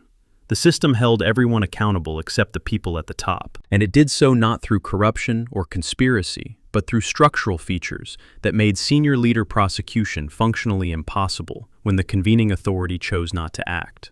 During the Second World War, the United States Army conducted approximately 1,732,000 courts-martial. Of these, roughly 80 involved general officers. The number of general officers accused of physically assaulting enlisted patients and not prosecuted is, for all practical purposes, a sample size of 1. Patton's case exists in a statistical void. There are no meaningful comparators, no baseline rates, no prior cases against which to measure the adequacy of the response. He is not an outlier in a distribution. He is the distribution. The post-war consequences were real, but oblique. In 1946, the Doolittle Board, convened by the War Department to review enlisted grievances about the military justice system, received multiple written complaints citing the Patton slapping incident as evidence that the double standard between officers and enlisted personnel was systemic and institutionalized. The board's final report did not address the Patton case directly, but its recommendations for reform contributed to the legislative process that eventually produced the Uniform Code of Military Justice in 1950. The UCMJ did not solve the convening authority problem. That structural feature persisted for another 7 decades. But it represented the beginning of a reform trajectory that the Patton case had, indirectly, helped initiate. The structural problem the Patton case exposed, the convening authority's monopoly on prosecution decisions for senior leaders, was not formally addressed until the 21st century. The creation of the Office of Special Trial Counsel, which removes prosecution authority from commanding generals for certain categories of offenses, is, in the longest historical view, an 81-year delayed response to the gap that allowed Patton to escape formal accountability. The reformers who designed the Special Trial Counsel may not cite Patton by name, but the architecture of their solution, an independent prosecution authority that operates outside the chain of command, is designed to prevent exactly the scenario that Eisenhower navigated, a commander choosing not to prosecute a subordinate because the subordinate was too valuable to lose. The space between Patterson and Paulson remains empty. No file was created. No charges were preferred. No panel was convened. The system processed the incident through informal channels and closed the matter without a formal record. The absence in the archive is not a gap in the documentation. It is the documentation. Proof that the military justice system of 1943 could not hold its most senior leaders to the same standards it applied to its most junior, and that this failure was structural rather than incidental. The empty space has the quality of an answer to a question no one in 1943 was ready to ask. 81 years later, the question has been asked. Whether the answer, when it finally came, was sufficient is a judgment that belongs to the present, not to the archive. Chapter 17. Legacy. The Slap That Echoes. A newspaper interview. Mishawaka, Indiana, sometime around 1970. The exact date is lost. The Enterprise Records morgue files were destroyed in a fire in 1983, and the interview survives only in partial reproductions and secondary citations. Charles Kuhl, now in his 50s, is speaking to a local reporter about the most famous 90 seconds of his life. He is a carpet layer again, back in Indiana, back to the precise measurements and straight lines that preceded the war. He says that Patton was a good general, the best they had. He says he didn't like what happened, but he understood it later. Then he mentions a letter, a personal letter from Patton, handwritten, received after the war. Kuhl says he lost it during a move. A handwritten letter from the most documented general in American history, a document that archivists and historians would consider priceless, gone into a cardboard box, then gone entirely. That loss feels like the whole story condensed into a single domestic fact. Paul Bennett didn't give interviews. He didn't offer complicated forgiveness to reporters. His post-war life, reconstructed from limited family information and Veterans Administration records, was marked by the kind of psychological difficulty that resists clean narrative but suggests sustained suffering. He died in 1981, largely unknown to the public that had argued about the incident that shaped his life. His family did not publicize his connection to Patton.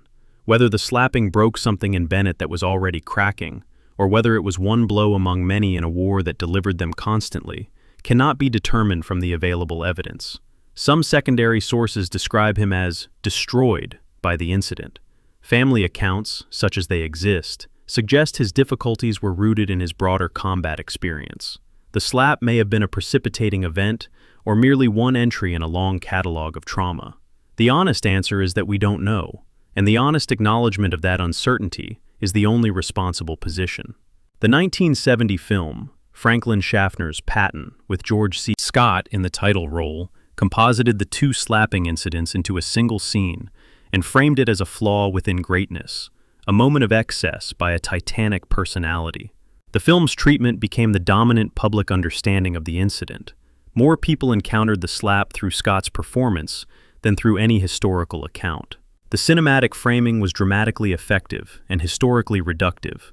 It presented the slap as a character moment rather than a systemic event, as a personality flaw rather than a collision between incompatible understandings of human breakdown. The film made the slap about Patton. The history makes it about the institution that failed to hold him accountable, and the medical system that hadn't yet learned to name what his victims were experiencing. The historiographical evolution of the incident tracks the changing values of American culture with an almost mechanical precision. Martin Blumensen's 1972 biography, drawing on the Patton papers, treated the slapping with sympathy for Patton, the great man burdened by a temperament he couldn't fully control. Carlo D'Este's 1995 biography added psychological complexity, taking Patton's inner life seriously as a factor in the events. Stanley Hirschson's 2002 biography, written in the post-Iraq accountability culture, was sharply critical, framing the incident as a failure of military justice rather than a personality drama. Each generation reframed the same facts through its own moral lens, and the reframing tells us as much about the generation as about the event. Patton's archival footprint at the Library of Congress comprises approximately 60,000 items in 147 boxes. Kuhl's archival footprint is a service record, a medical file, and a single newspaper interview from a newspaper that no longer exists. Bennett's is even smaller: a medical file, a service record, a death record. The disparity is its own kind of data. 60,000 items documenting the general, a handful documenting the men he hit. The architecture of historical memory privileges the powerful, not through conspiracy, but through accumulation. Generals write diaries, generals save letters, generals' families donate papers to presidential libraries. Privates do not. The archive, by its nature, amplifies the voices that were already loudest and diminishes the ones that were already quiet. The diagnostic terminology has traveled its own 80-year arc. Psychoneurosis, anxiety state, the label on Kuhl's ward tag, the classification that triggered Patton's rage, has been replaced, through successive editions of the Diagnostic and Statistical Manual, by increasingly nuanced frameworks for understanding the effects of sustained trauma on the human nervous system. Combat fatigue in Korea, post-Vietnam syndrome in the 1970s, post-traumatic stress disorder in the DSM-3, 1980. Each terminological revision reflected not just medical progress, but a moral reclassification. The soldier Patton called a coward in 1943 would be recognized as a casualty in 2026. The diagnostic manual is, in this sense, a moral document. It defines who deserves sympathy by defining what constitutes legitimate suffering. I have spent a long time with this story, and I will tell you where I have landed, for whatever my judgment is worth. Patton was a great general. He was also a man who hit sick soldiers in hospital beds. Both of these things are true, and they do not cancel each other out. The temptation is to choose one and subordinate the other, to say that Bastogne redeems the slap, or that the slap invalidates Bastogne. I refuse both moves. History is not a balance sheet where achievements on one side offset cruelties on the other. The breakout at Avranches doesn't make it acceptable to strike a malarial private. The malarial private's suffering doesn't erase the 62,000 tons of supplies that relieved Bastogne. Both things happened. Both things matter. The discomfort of holding them simultaneously is the price of taking the history seriously. Patton died on the 21st of December, 1945, from injuries sustained in a car accident near Mannheim, Germany. He never held another combat command after Victory in Europe Day. In October 1945, he was relieved of 3rd Army Command, not for the slapping, not for Knutsford, but for making politically inflammatory statements about denazification that embarrassed the occupation government. The same pattern, undisciplined speech, institutional embarrassment, forced removal, repeated itself a third time. Eisenhower could not fix what he had chosen to preserve. The man who saved Bastogne was the same man who couldn't stop saying the thing that would get him fired. And the consistency of the pattern is its own kind of evidence about the limits of institutional management when applied to a personality that exceeds institutional categories. In 2026, the United States military is simultaneously the most powerful fighting force in human history and an institution in the middle of a generational reckoning with questions about command culture, mental health, and the accountability of senior leaders. Every one of these conversations connects, through direct or indirect institutional memory, to the events of August 1943. Every time a modern commander weighs operational effectiveness against disciplinary standards, the ghost of Eisenhower's deleted paragraph is in the room. Every time a military psychiatrist treats a soldier who fears that seeking help will be read as weakness, the ghost of Kuhl's incomplete ward tag is in the room. Every time a journalist decides whether to publish a story about military misconduct, the ghost of Mueller's pro and con list is in the room. The story isn't over because the conditions that produced it, the tension between capability and accountability, between operational need and human rights, between the powerful and the powerless, have not been resolved.